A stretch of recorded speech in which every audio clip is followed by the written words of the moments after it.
எழுதின கடிதங்கள். இதுல நிறைய அறிவியல் பூர்வமான விஷயங்களை அவர் குழந்தைக்கு சொல்லியிருக்காரு. அதை நம்ம இப்ப வர வேளாண்மை வரை நம்ம படிச்சிருக்கோம். கிட்டத்தட்ட வேளாண்மை வரை எப்படி மனித சமூகம் வளர்ந்து வந்தது அப்படின்றத பத்தி எல்லாம் நேத்து வரை நம்ம படிச்சிருக்கோம்.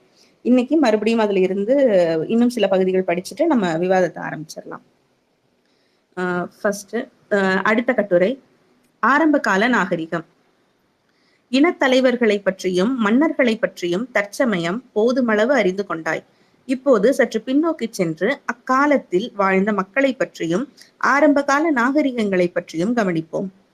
இந்த ஆரம்பகால மக்களை பற்றி அதிகம் நமக்கு தெரியாது. ஆனால் பழங்கற்கால மனிதர்களை பற்றியும் புதிய கற்கால மனிதர்களை பற்றியும் நமக்கு அதிகம் தெரியும். 1000 ஆண்டுகளுக்கு முன்னால் கட்டப்பட்ட பிரம்மாண்டமான கட்டிடங்களின் இடிபாடுகள் இன்னும் இருக்கின்றன. இந்த கட்டடங்கள், கோயில்கள், அரண்மனைகள் ஆகியவற்றை பார்க்கும்போது ஆரம்ப கால மக்கள் எப்படி இருந்தனர், என்ன செய்தனர் என்பதை பற்றி நமக்கு ஓரளவு கருத்து கிடைக்கக்கூடும். இந்த பழைய கட்டிடங்களில் உள்ள சிற்பங்கள், சித்திர வேலைப்பாடுகள் விசேடமாக நமக்கு உதவுகின்றன. இந்த சிற்பங்களில் இருந்து அவர்கள் எத்தகைய ஆடைகள் அணிந்திருந்தனர் என்பதையும் மேலும் பல விஷயங்களையும் நாம் கண்டுபிடிக்க முடியும். மனிதர்கள் முதலில் எங்கு குடியேறி நாகரிகத்தை வளர்த்தனர் என்பதை நாம் நிச்சயமாக கூற முடியாது. அட்லாண்டிக் கடலில் இப்போது அட்லாண்டிஸ் என்று அழைக்கப்படும் பெரிய நாடு ஒன்று இருந்ததாக சிலர் கூறுகின்றனர். அந்த நாட்டில் மக்கள் வாழ்ந்து கொண்டிருந்தனர் என்றும் அவர்கள் மிக அதிக நாகரீகமானவர்கள் என்றும் கூறப்படுகிறது. ஆனால் அந்த நாடு முழுவதும் எப்படியோ அட்லாண்டிக் கடலில் மூழ்கிவிட்டதாகவும் அதன் பகுதிகள் எதுவும் இப்போது இல்லை என்றும் கூறப்படுகிறது. இவையெல்லாம் கதைகளை.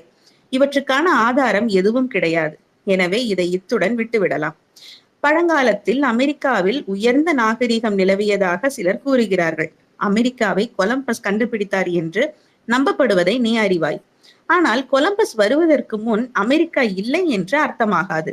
கொலம்பஸ் அதை கண்டுபிடிக்கும் வரையில் ஐரோப்பிய மக்கள் அதை பற்றி அறிந்ததில்லை என்றுதான் பொருள். கொலம்பஸ் அங்கு செல்வதற்கு வெகு காலத்திற்கு முன்பே மக்கள் அங்கு வாழ்ந்தனர். அமெரிக்காவில் அவர்களிடையே ஒருவித நாகரிகமும் இருந்தது. தென் அமெரிக்காவிலும் பெருவிலும் வட அமெரிக்காவில் உள்ள மெக்சிகோவில் யுகடானிலும் மிக பழைய கட்டிடங்களின் இடிபாடுகளை காண்கிறோம். எனவே மிக பழங்காலத்தில் பெருவிலும் யுகடானிலும் நாகரிகமான மக்கள் வாழ்ந்தனர் என்பதை நாம் நிச்சயமாக கூற முடியும். ஆனால் தற்சமயம் அவர்களை பற்றி நமக்கு அதிகம் தெரியாததால் அவர்களை பற்றி நம்மால் அதிகம் கூற முடியாது. ஐரோப்பாவும் ஆசியாவும் சேர்ந்து அழைக்கப்படும் யுரேஷியாவில் மெசபடோமியா, எகிப்து, கிரீட், இந்தியா, சீனா ஆகிய நாடுகளில் மிக பண்டைய நாகரிகம் இருந்தது. எகிப்து இப்போது ஆப்பிரிக்காவில் இருப்பதாக கருதப்படுகிறது. ஆனால் அது மிகவும் அண்மையில் இருக்கிறபடியால் அது யுரேஷியாவில் இருப்பதாக நாம் கருதலாம். அலைந்து திரிந்து கொண்டிருந்த மிக பழைய இனங்கள் ஓரிடத்தில் குடியேறி வாழ விரும்பிய போது எவ்வித இடத்தை அவர்கள் தேர்ந்தெடுத்தார்கள்? அவர்களுக்கு உணவு எளிதில் கிடைக்கக்கூடிய இடமாகத்தான் அது இருந்திருக்க வேண்டும். அந்த உணவின் ஒரு பகுதி நிலங்களின் விவசாயத்தின் மூலம் உற்பத்தி செய்யப்பட்டது. விவசாயத்துக்கு நீர் அவசியம் தேவை. நீர் இல்லாவிடில் நிலங்கள் வறண்டு போகும். அங்கே எதுவும் வளராது. இந்தியாவில் பருவ காலத்தில் போதுமான மழை இல்லாவிடில் உணவே உற்பத்தியாவதில்லை என்றும் அதனால் பஞ்சம் ஏற்படுகிறது என்றும் உனக்கு தெரியும். ஏழை மக்களுக்கு உண்ண எதுவும் கிடைக்காததால் பட்டினி கிடக்கிறார்கள். எனவே நீர் மிகவும் அவசியம். ஆரம்ப காலத்தில் ஓரிடத்தில் குடியேறிய மக்கள் நிறைய நீர் கிடைக்கும் இடத்தில்தான் வாழ இடம் தேடி இருக்க வேண்டும். மெசபடோமியாவில் டைக்ரிஸ், யூபிராட்டிஸ் எனும் இரு பெரு நதிகளுக்கிடையில் மக்கள் குடியேறினார்கள். எகிப்தில் நைல் எனும் பெரிய நதியின் அருகில் அமர்ந்தனர். இந்தியாவில் சிந்து, கங்கை, யமுனை ஆகிய பெரும் நதிகளுக்கு மிக அருகில் அவர்களுடைய மிகப்பெரிய நகரங்கள் இருந்தன. நீர் அவர்களுக்கு மிகவும் அவசியம் என்பதால் தங்களுக்கு உணவையும் செல்வத்தையும் அளித்த அந்த நதிகளை மிக புனிதமாக கருதினார்கள். எகிப்தில் நைல் நதியை நைல் தந்தை என அழைத்து அதை வணங்கினர். இந்தியாவில் கங்கை வணங்கப்பட்டும் புனிதமானது என்று இன்றும் மதிக்கப்படுவதும் உனக்கு தெரியும். அது கங்கை அன்னை என அழைக்கப்படுகிறது.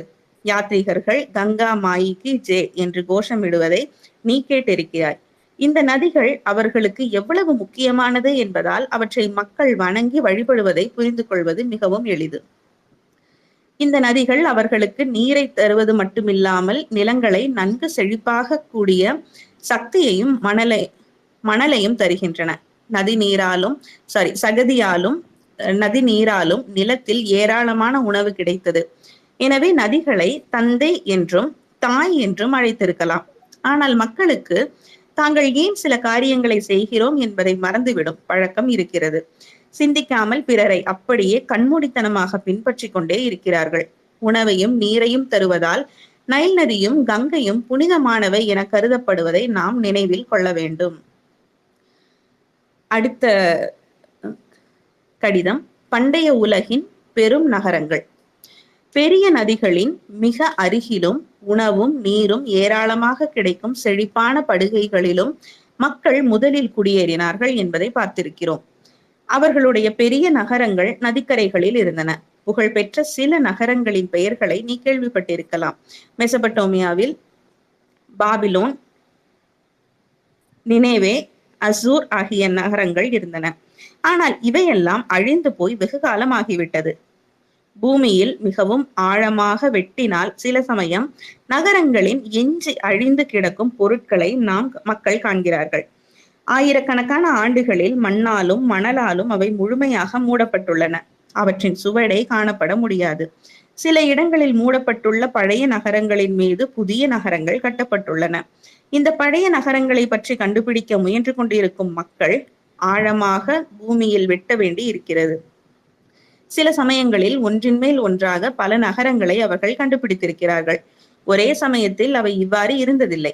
ஒரு கால் ஒரு நகரம் பல 100 ஆண்டுகள் இருந்திருக்கலாம். அங்கு மக்கள் வாழ்ந்து மடிந்திருக்கலாம். அவர்களுடைய குழந்தைகளும் அக்குழந்தைகளின் குழந்தைகளும் வாழ்ந்து மடிந்திருக்கலாம். படிப்படியாக நகரம் கைவிடப்பட்டு பாழடைந்து போய் வெகு சிலரை அங்கு வாழ்ந்திருக்கலாம். இறுதியில் யாருமே அங்கு உயிர் வாழ்ந்திருக்காமல் போய் அந்த இடம் முழுமையும் ஒரே இடிபாடுகளின் குவியலாக ஆகியிருக்கலாம். மணலும் புழுதியும் கிளம்பி இந்நகரங்களை மூடிவிட்டது. அதை அகற்றுபவர் யாரும் இல்லை. பல ஆண்டுகளுக்கு பின்னர் இம்மாதிரி நகரம் இருந்தது என்பதை கூட மறந்தும் விட்டனர். நூற்றுக்கணக்கான ஆண்டுகள் கழிந்திருக்க வேண்டும். புதிய மக்கள் அங்கு வந்து புதியதொரு நகரத்தை கட்டினார்கள். இந்த பகுதி நகரமும் பின்பு பழையதாகி மக்கள் கைவிடப்பட்டு அழிந்து போய்விட்டது. அதுவும் நாளடைவில் மண்ணிலும் புழுதியிலும் மறைந்து போய்விட்டது. இவ்விதம் பல நகரங்கள் எஞ்சி அழிந்து கிடக்கும் பகுதிகளை ஒன்றின் மேல் ஒன்றாக காண்கிறோம்.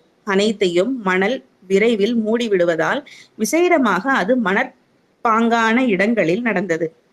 ஒரு நகரத்துக்கு பின் மற்றொரு நகரம் உருவாகி வளர்ந்து ஏராளமான ஆண்கள், பெண்கள், குழந்தைகளுக்கு வாட இடம் அளித்தது. பின் நாளடைவில் அழிந்து விட்டன என்பது அதிசயமாக இல்லையா? பழைய நகரங்கள் இருந்த இடங்களில் புதிய நகரங்கள் வளர்ந்து புதிதாக மக்கள் கூட்டம் கூட்டமாக அங்கு வாழ்ந்து வந்தனர். அவர்களும் இறந்து போய்விட்டனர். தங்களை பற்றிய சுவடுகள் எதையும் விட்டு செல்லவில்லை. இந்த நகரங்களை பற்றி நான் சில வாக்கியங்களில் எழுதியிருக்கிறேன். ஆனால் இந்த நகரங்கள் தோன்றி வளர்ந்து அழிந்து மறைந்து போக பல்லாயிரக்கணக்கான ஆண்டுகள் ஆகி இருக்க வேண்டும் என்பதை எண்ணிப்பார். 70 அல்லது 80 ஆண்டுகள் வயதாகிற போது ஒருவரை நாம் வயோதிகன் என்று கூறுகிறோம். ஆனால் இந்த ஆயிரக்கணக்கான ஆண்டுகளை நாம் எண்ணி பார்த்தால் 70 அல்லது 80 ஆண்டுகள் என்பது ஒரு பொருட்டே இல்லை. இந்த நகரங்கள் இருந்தபோது எத்தனை சிறு குழந்தைகள் வயதாகி மீண்டும் இறந்து போயிருக்க வேண்டும். இன்று பாபிலோனும் நினேவேயும் நமக்கு வெறும் பெயர்களே தான். மற்றொரு மிக பழைய நகரம் சிரியாவில் இருக்கும் டமாஸ்கஸ். ஆனால் டமாஸ்கஸ் அழிந்து விடவில்லை. அது இன்றும் இருக்கிறது. பெரிய நகரமாகவும் இருக்கிறது. இன்று டமாஸ்கஸ் அநேகமாக உலகின் மிகப்பெரிய நகரம் என்று சிலர் சொல்லுகிறார்கள். இந்தியாவில் நதிக்கரைகளின் மீது நமக்கு பெரிய நகரங்களும் இருக்கின்றன. டெல்லிக்கு அருகே இங்கேயே இருந்த இந்திரபிரஸ்தம் இவ்வித மிகப்பெரிய நகரங்களில் ஒன்றாகும். ஆனால் இந்திரபிரஸ்தம் இன்று இல்லை. பனாரஸ் அல்லது காசியும் மிகவும் பழமையான நகரம். அநேகமாக உலகின் மிக பழைய நகரங்களில் ஒன்றாக இது இருக்கலாம். அலகாபாத், கான்பூர், பாட்னா மற்றும் பல நகரங்களும் நதிக்கரைகளின் மீதே இருக்கின்றன. ஆனால் அவை மிக பழையவை அல்ல.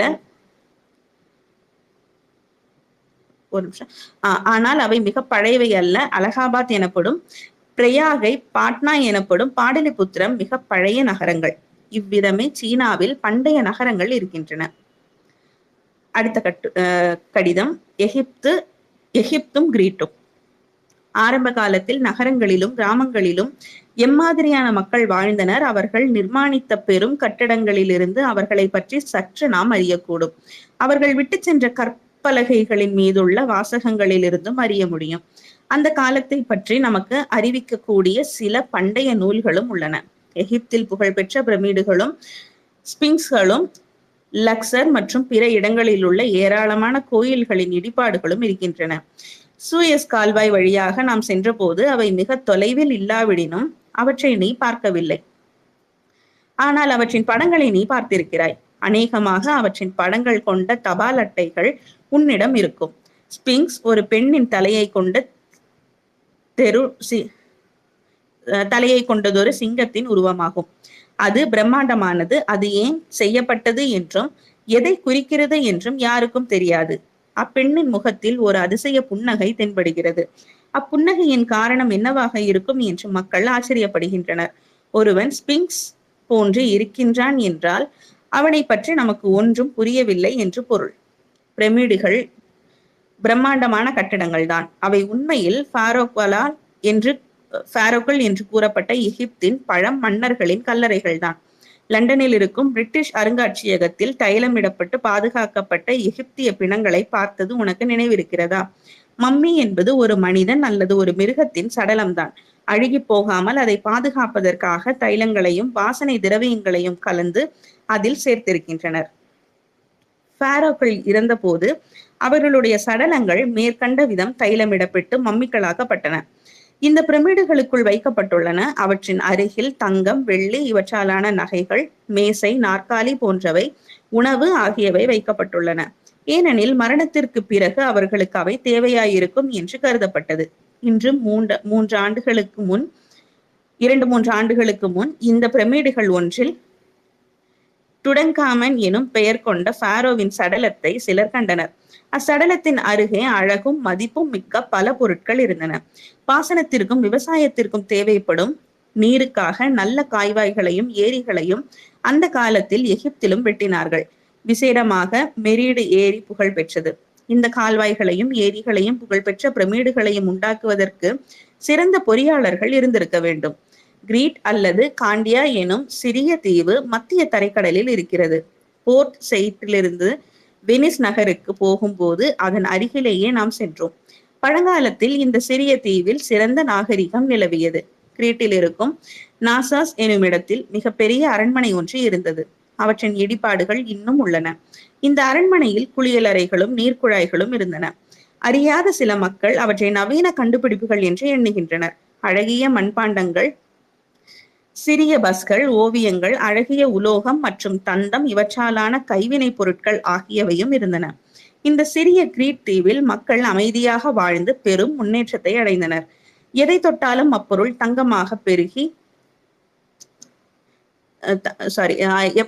தங்கமாகி பெரும் தொல்லைகளில் சிக்கிக்கொண்ட மிடாஸ் மன்னனை பற்றி நீ படித்திருக்க வேண்டும். தொட்ட உணவும் தங்கமாகி விடுவதால் அவனால் சாப்பிட முடியாமல் அவதிப்பட்டான். தங்கம் உணவாக எப்படி உதவும்? அவனுடைய பேராசை இவ்விதம் தண்டிக்கப்பட்டது. இது ஒரு கற்பனை கதைதான். மக்கள் நினைப்பது போல் தங்கம் அவ்வளவு சிறப்பானதும் உபயோகமுள்ளதுமான பொருள் அல்ல. கிரீட்டை பற்றி மற்றொரு கதையை நீ கேள்விப்பட்டிருக்கலாம். அரை மனிதனாகவும் அரை எருதாகவும் உருக்கொண்ட மினோட்டர் என்ற ஒரு பயங்கர ஜந்துவை பற்றியது அந்த கதை. இளைஞர்களையும் இளம் பெண்களையும் அந்த கொடிய ஜந்துவுக்கு உணவாக அளித்ததாக கூறப்படுகிறது. இல்லாத ஒன்றை பற்றிய அச்சத்தின் அடிப்படையில் மதத்தை பற்றிய முதல் கருத்து வந்தது என்று உனக்கு முன்னரே சொல்லியிருக்கிறேன். இந்த அச்ச உணர்வின் காரணமாக இயற்கையை பற்றியும் நம்மை சுற்றி நடந்து வருபவையை பற்றியும் புரிந்து கொள்ளாததால் மக்கள் பல முட்டாள்தனமான காரியங்களை செய்ய தொடங்கினார்கள். உண்மையில் இல்லாத ஒரு கொடிய ஜந்துவுக்கு சிறுவர் சிறுமிகளை இவ்விதம் பலியாக கொடுத்திருப்பது முற்றிலும் சாத்தியமே. அத்தகைய ஜந்து எக்காலத்திலும் இருந்ததாக நான் கருதவில்லை. அது கற்பனையின் உதித்த ஜந்துதான். பண்டை காலத்தில் உலகெங்கிலும் நரபலியிடும் பழக்கம் இருந்தது. தாங்கள் வணங்கிய கற்பனை தெய்வங்களுக்கு மக்கள் தங்களுடைய பிள்ளை பெண்களை பலியிட்டனர். எகிப்தில் நைல் நதியில் உயிருள்ள பெண்கள் வீசி எறியப்பட்டனர். அது நைல் தந்தைக்கு மகிழ்ச்சி தரும் என்பதால் அப்படி நடந்தது. உலகின் ஏதோ சில மூலைகளில் தவிர வேறெங்கும் இப்போது அதிர்ஷ்டவசமாக நரபலி நடப்பதில்லை. அதனால் இப்போதும் கூட மிருகங்களை சிலர் கொன்று கடவுளை மகிழ்விக்க பலியிடுகின்றனர். வழிபடுவதில் இது ஒரு புதுமையான முறை. அச்சத்தின் அடிப்படையில் மதத்தை பற்றிய முதல் கருத்து வந்தது என்று உனக்கு முன்னரே சொல்லி இருக்கிறேன்.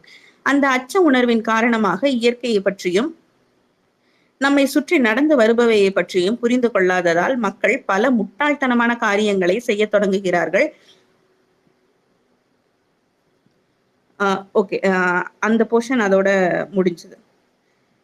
கடைசியா வழிபடுவதில் இது ஒரு புதுமையான முறை. அது 2 தடவை அந்த பேஜ் வந்திருக்கு.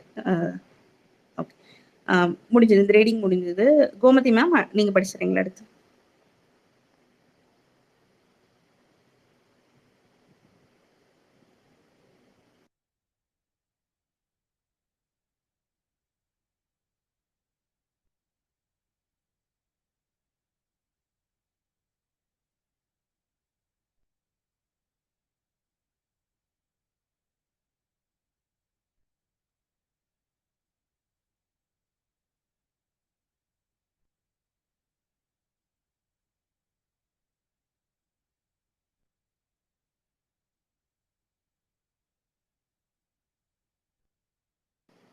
கோமதி மேம்க்கு கோகஸ் நான் ரிமூவ் பண்றேன், ஆனா போக மாட்டேங்குதே.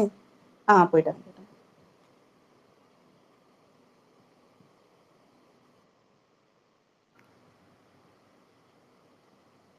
Okay, Gomathi ma'am.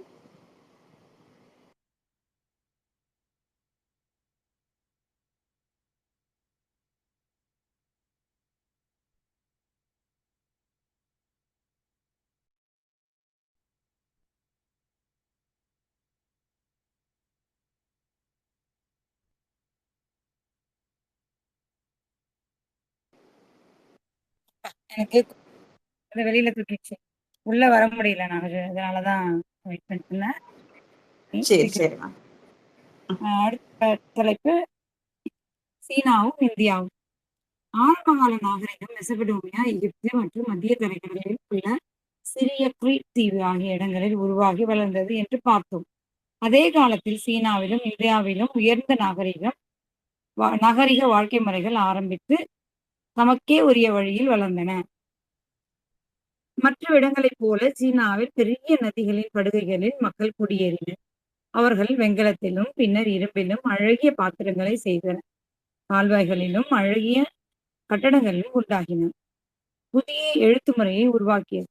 இந்தி, ஆங்கிலம் அல்லது உருது ஆகிய மொழிகளில் நாம் எழுதும் முறைகளில் இருந்து அது முற்றிலும் வேறுபட்டது. ஒவ்வொரு வார்த்தையும் ஒருவித சித்திர வடிவ எழுத்தாகும். சில சமயம் சிறு வாக்கியம் ஒரு சித்திரமாக இருந்தது. பண்டைய எகிப்து, கிரீட், பாபிலோன் ஆகிய நாடுகளில் சித்திர வடிவ எழுத்துமுறை இருந்தது. அருங்காட்சியகங்களிலும் சில நூல்களிலும் இத்தகைய எழுத்துமுறை நீ பார்த்திருக்க வேண்டும். எகிப்திலும் மேலை நாட்டிலும் இவ்வகை எழுத்து மிக பழைய கட்டிடங்களில் மட்டும் காணப்படுகிறது. அங்கு வெகு காலத்திற்கு இவ்வகை எழுத்தை யாரும் கையாளவில்லை. ஆனால் சீனாவில் இப்பொழுதும் கூட ஒரு வகை சித்திர வடிவ எழுத்து முறை இருக்கிறது. அது மேலிருந்து கீழாக எழுதப்படுகிறது. ஆங்கிலம் அல்லது உருது மொழிகளில் எழுதப்படுவது போல் இடதுபுறத்திலிருந்து வலதுபுறமாக எழுதப்படவில்லை. இந்தியாவில் மிக பழைய கட்டிடங்கள் இடிபாடுகள் இன்று பூமிக்குள் புதைந்து இருக்கலாம். அவற்றை யாராவது தோண்டி எடுக்கும் வரையில் நம் கண்ணுக்கு மறைவாகவே இருக்கும். ஆனால் வடபுலத்தில் மிக பழமையான இவ்விடிபாடுகள் சில ஏற்கனவே கண்டுபிடிக்கப்பட்டுள்ளன. மிக பண்டைய காலத்தில் ஆரியர்கள் இந்தியாவிற்கு வருவதற்கு முன்னரே கூட இங்கு திராவிடர்கள் இருந்தார்கள் என்பதை அவர்களிடையே அருமையான நாகரிகம் நிலவியது என்பதையும் அறிவோம். மற்ற நாட்டு மக்களுடன் அவர்கள் வர்த்தகம் செய்வது வழக்கம். மெசபடோமியாவுக்கும் எகிப்துக்கும் தங்களுடைய பல பொருட்களை அவர்கள் அனுப்பினார்கள். விசேடமாக அரிசி, மிளகு போன்ற வாசனை திரவியங்கள் மற்றும் வாசனை திரவியங்கள், வீடு கட்ட உதவும் தேக்கு மரம் ஆகியவற்றை கடல் கடந்த நாடுகளுக்கு அவர்கள் அனுப்பினார்கள். மெசபடோமியாவில் இருக்கும் ஊர் என்கிற நகரத்தின் பண்டைய அரண்மனைகள் தென்னிந்தியாவிலிருந்து அனுப்பப்பட்ட தேக்கு மரத்தாலானது என்று சொல்லப்படுகிறது. தங்கம், முத்துக்கள், தந்தம், மயில்கள், மனித குரங்குகள் ஆகியவை இந்தியாவிலிருந்து மேற்கத்திய நாடுகளுக்கு அனுப்பப்பட்டதாகவும் கூறப்படுகிறது. இவ்விதம் அந்த காலத்தில் இந்தியாவிற்கும் மற்ற நாடுகளுக்கும் இடையே பெருமளவு வர்த்தகம் நடந்திருக்க வேண்டும் என்று காண்கிறோம். மக்கள் நாகரிகம் அடைந்திருந்ததால் வர்த்தகமும் இருந்திருக்க முடியும். ஒரு ஷிப் ஒன்று போட்டிருக்காங்க. சீனாவுக்கு தெரிஞ்ச ஒரு போட்டோ ஒன்று போட்டிருக்காங்க. இந்தியா, சீனா ஆகிய நாடுகளில் அக்காலத்தில் சிறு ராஜ்யங்கள் இருந்தன. இவ்விரண்டு நாடுகள் எதுவுமே ஒரே அரசாங்கத்தின் கீழ் இருந்ததில்லை. சில கிராமங்களும் விளைநிலங்களும் அடங்கிய ஒரு சிறு நகரத்திலும் ஒரு தனி அரசாங்கம் இருந்தது. இவை நகர நாடுகள் என கூறப்படுகின்றன. இந்த ஆரம்ப காலகட்டத்தில் கூட இவற்றில் பல குடியரசு நாடுகளாக இருந்தன. மன்னர்கள் கிடையாது. நாட்டை ஆளுவதற்கு மக்களால் தேர்ந்தெடுக்கப்பட்ட பஞ்சாயத்துக்கள் தாம் இருந்தன. இருப்பினும் அவற்றில் சில சிறு ராஜ்யங்களாக இருந்தன. ஆனால் அந்த நகர நாடுகளில் தனித்தனியான அரசாங்கங்கள் இருந்தாலும் சில சமயம் அவை ஒன்றோடொன்று ஒத்துழைத்தன. சில சமயம் ஒரு பெரிய நாடு பல சிறிய நாடுகளுக்கு ஒருவித தலைமை நாடாகவும் ஆயிற்று. சீனாவில் இந்த சிறிய நாடுகள் விரைவில் ஒரே பெரிய நாடாக சாம்ராஜ்யமாக ஆயின. இந்த காலத்தில் தான் சீனாவில் பெரிய மதில் சுவர் கட்டப்பட்டது. ஆஹா, எவ்வளவு பெரிய சுவர் அது! மங்கோலிய இனத்தவர் சீனாவிற்குள் நுழைவதை தடுப்பதற்காக கடலில் இருந்து வடக்கில் உள்ள உயர்ந்த மலைகளின் வாழையில் கட்டப்பட்டது. இந்த சுவர் 2100 கிலோமீட்டர் நீளம், 7 முதல் 10 அடி உயரமும் 9 மீட்டர் அகலமும் கொண்டதாகும். இடையிடையே அதற்குள் கோட்டைகளும் கோபுரங்களும் இருந்தன. இந்தியாவில் அது கட்டப்பட்டிருந்தால் வடக்கே லாகூரிலிருந்து தெற்கே சென்னை வரையில் நீண்டிருக்கும். அப்பெரிய சுவர் இன்றும் இருக்கிறது. சீனாவுக்கு போனால் அதை நீ காண முடியும். கடற்பிரயாணமும் வர்த்தகமும் பண்டைய காலத்தைச் சேர்ந்த மற்றொரு கவர்ச்சியான மக்கள் பினிஷியர்கள் ஆவார்கள். யூதர்கள், அரேபியர்கள் ஆகியோரை போன்ற அந்த இனத்தவர்கள் அவர்கள் ஆசியா மைனரின் மேற்கு கடற்கரையில், அதாவது இன்றைய துருக்கியில் விசேடமாக அவர்கள் வாழ்ந்து வந்தனர். அவர்களுடைய முக்கிய நகரங்கள் மத்திய கடற்கரையிலிருந்தும் ஏகர், டைகர், சிடான் ஆகியவை. வர்த்தகத்திற்காக கடல் வழியாக நீண்ட பிரயாணங்களுக்கு அவை பெயர் பெற்றவை. மத்திய தரைக்கடல் பூராவும் இங்கிலாந்து வரையில் கடல் வழியாக அவர்கள் சென்றனர். இந்தியாவிற்கு கூட அவர்கள் வந்திருக்கலாம்.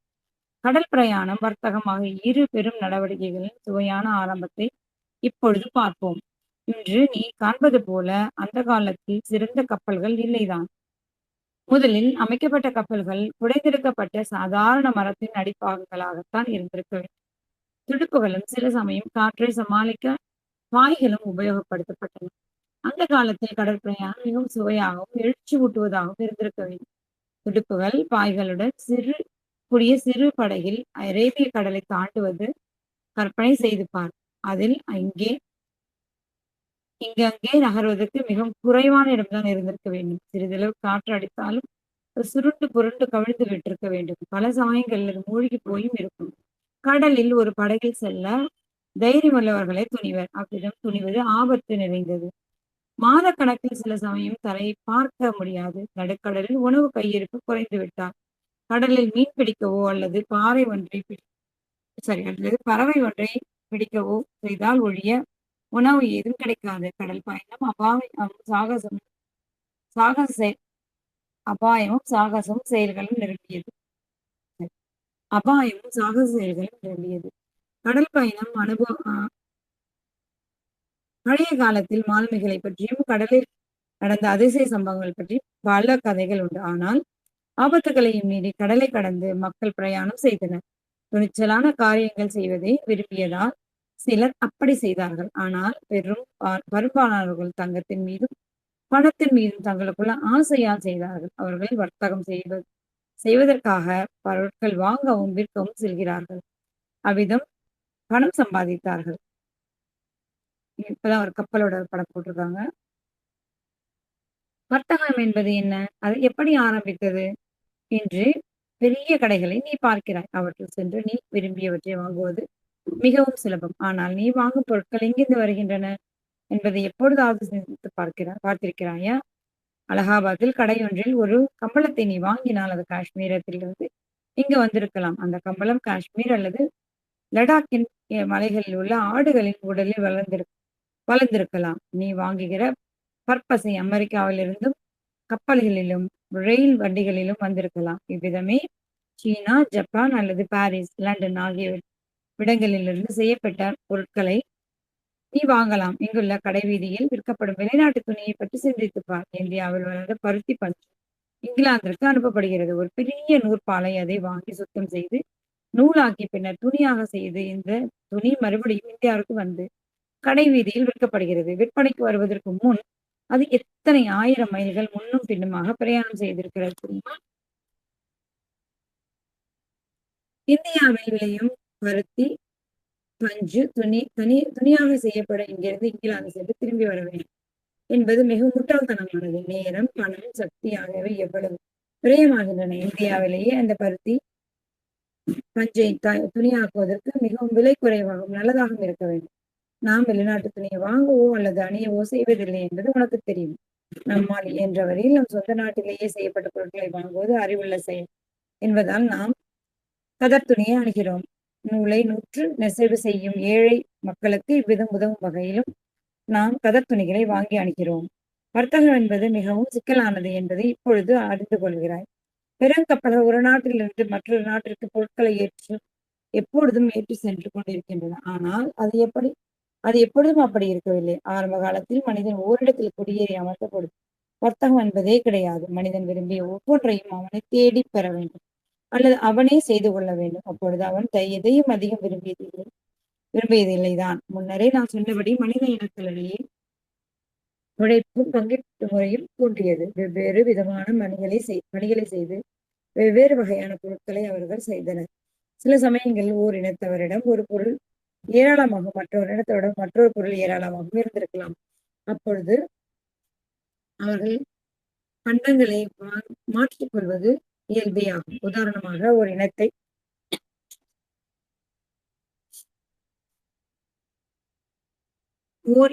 சார்ந்தவர் ஒரு மூட்டை தானியத்திற்கு பதிலாக ஒரு பசுவை கொடுக்கலாம்.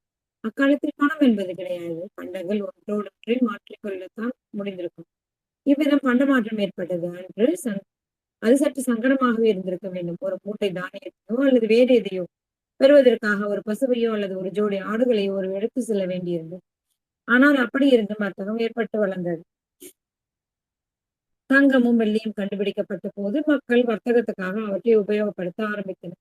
அவற்றை எடுத்து செல்வது சுலபம். நாளடைவில் வாங்கும் பொருட்களுக்கு தங்கமாகும் வெள்ளியாகும் விலை கொடுக்கும் பழக்கமும் உண்டாயிற்று. இதை பற்றி முதலில் எண்ணியவன் மிகவும் புத்திசாலியாக இருந்திருக்க வேண்டும். இவ்விதம் தங்கத்தையும் வெள்ளியும் உபயோகித்து வர்த்தகம் செய்வதை மிகவும் எளிதாக்கியது. அப்பொழுது கூட இன்று நாம் வைத்திருப்பதை போன்று நாணயங்கள் கிடையாது. தங்கம் ஒரு தராசில் நிறுத்தப்பட்டு மற்றவனுக்கு கொடுக்கப்பட்டது. மிகவும் பிந்தைய காலத்தில் தான் நாணயங்கள் வந்தன. அது வர்த்தகத்தையும் பண்ட மாற்றத்தையும் மேலும் எளிதாக்கியது. இப்பொழுது ஒவ்வொருவருக்கும் ஒரு நாணயத்தின் மதிப்பை தெரிந்திருந்தால் நிறுத்தி பார்க்க தேவையில்லாமல் போயிற்று. ஆனால் பணம் இருந்தால் மட்டும் பயனில்லை. இப்படி எங்கும் பணம் புழக்கத்தில் வந்தது. ஆனால் பணத்திற்கு அவற்றுக்கென்ற மதிப்பு எதுவும் கிடையாது. நாம் விரும்பும் பொருட்களை பெறுவதற்கு அது உதவுகிறது. பண்டங்களை மாற்றிக்கொள்ள அது உதவுகிறது. ஏராளமான தங்கத்தை வைத்துக் கொண்டு உண்பதற்கு ஏதுவும் இல்லாத மிட்டாஸ் மன்னனின் கதை உனக்கு நினைவிருக்கலாம். எனவே நமக்கு தேவைப்படும் பொருட்களை பெறுவதற்கு உபயோகப்படுத்தாலொழிய பணத்திற்கு மதிப்பு கிடையாது. இருப்பினும் இப்பொழுதும் கூட சில சமயங்களில் கிராமங்களில் மக்கள் பண்டங்களை மாற்றிக்கொள்வதையும் பதிலாக பணத்தை எதுவும் கொடுப்பதில்லை என்பதையும் நீ காணலாம். ஆனால் பொதுவாக அதிக வசதியானது என்பதால் பணம் உபயோகப்படுத்தப்பட்டு வருகிறது. பணம் மிகவும் நல்லது என்று சில மூடர்கள் கருதுகிறார்கள். எனவே பணத்தை உபயோகிப்பதற்கு பதிலாக அதை சேர்க்கவும் பாதுகாக்கவும் செய்கின்றனர். பணம் எவ்விதம் உபயோகப்பட ஆரம்பித்தது என்பதையும் உண்மையில் பணம் என்றால் என்ன என்பதையும் அவர்கள் அறியவில்லை என்பதை இதை காட்டுகிறது. மொழி, எழுத்து, எண்கள். பல்வேறு மொழியை பற்றியும் எவ்விதம் அவை ஒன்றோடொன்று சம்பந்தப்பட்டன என்பதையும் நாம் ஏற்கனவே யோசித்து பார்த்திருக்கிறோம். மொழி எவ்விதம் ஆரம்பித்தது என்பதை பற்றி சற்று நாம் எண்ணி பார்ப்போம். சில மிருகங்களுக்கிடையே சில வார்த்தைகள் உபயோகப்படுத்தப்படுவதை நாம் காண்கிறோம். சாதாரண விஷயங்களுக்கு சில கூச்சல்களும் வார்த்தைகளும் குரங்குகளிடம் இருப்பதாக கூறப்படுகிறது. தாங்கள் பயமுறுத்தப்படும் பொழுது பிறர் அவர்களுக்கு ஆபத்தை பற்றி எச்சரிக்க விரும்பும் பொழுது சில மிருகங்கள் செய்யும் விசித்திரமான கூச்சல்களை நீ கவனித்திருக்க கூடும். ஒரு கால் மனிதனிடம் மொழி அம்மாதிரியே ஆரம்பித்திருக்கலாம். ஆரம்பத்தில் மிகவும் சாதாரண கூச்சல்களாகவும் பயம், எச்சரிக்கை ஆகியவற்றை பற்றி கூச்சல்களாகவும் இருந்திருக்க வேண்டும். பிறகு உழைக்கும் பொழுது எழுப்பும் கூச்சல்கள் வந்திருக்கலாம். பல மக்கள் சேர்ந்து உழைக்கும் பொழுது வழக்கமாக அவர்கள் ஒரு சேர கூச்சல் செய்கிறார். மக்கள் ஒன்றாக சேர்ந்து எதையாவது எடுக்கும் பொழுது அல்லது சேர்த்து பெரிய கனமுள்ள பொருளை தூக்கும் பொழுதும் நீ கவனித்திருக்கிறாய் அல்லவா? அப்போது அவர்கள் சேர்ந்து கூச்சல் செய்வதெல்லாம் அவர்களுக்கு சற்று உதவி செய்கிறது போல். இவ்விதம் உழைக்கும் பொழுது அவர்கள் எழுப்பும் சப்தமே மனிதன் உபயோகித்த முதல் வார்த்தைகளாக இருந்திருக்கலாம். படிப்படியாக நீர், நெருப்பு, குதிரை, கரடி போன்ற எளிய வார்த்தைகள் வந்திருக்க வேண்டும். அநேகமாக வினைச்சொற்களே இல்லாமல் பெயர் சொற்கள் மாத்திரமே முதலில் இருந்தன போலும். ஒருவன் தான் ஒரு கரடியை பார்த்ததாக கூற விரும்பினால் அவன் கரடி என்கிற ஒரே ஒரு வார்த்தையை மட்டும் கூறி குழந்தை போல் சுட்டி காட்டுவார். அப்பொழுது உரையாடல் ஏதும் இருந்திருக்க முடியாது.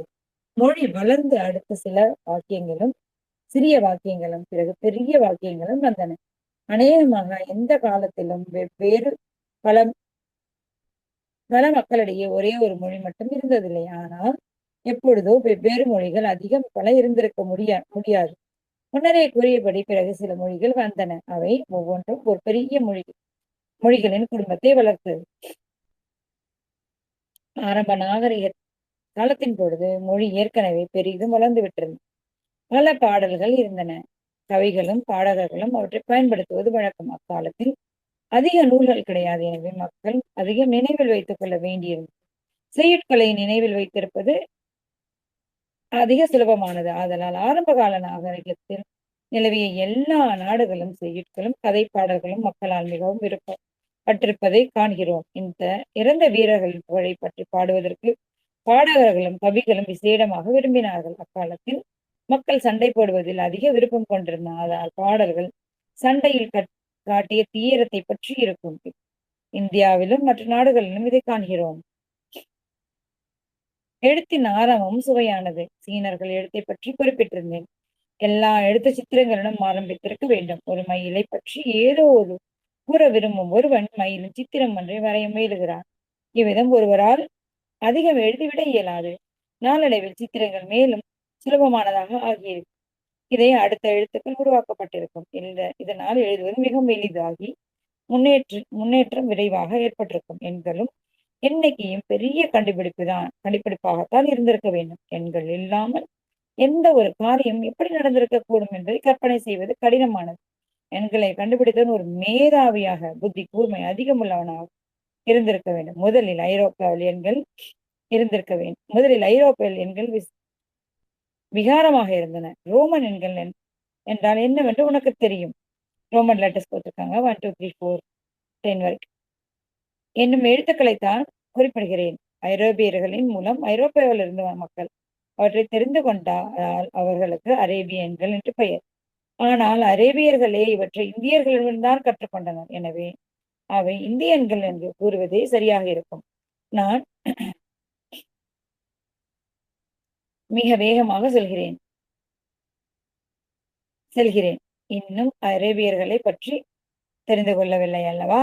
நான் மிகவும் வேகமாக செல்கிறேன். அரேபியர்கள் பற்றி இன்னும் தெரிந்து கொள்ளவில்லை அல்லவா? முடிஞ்சது.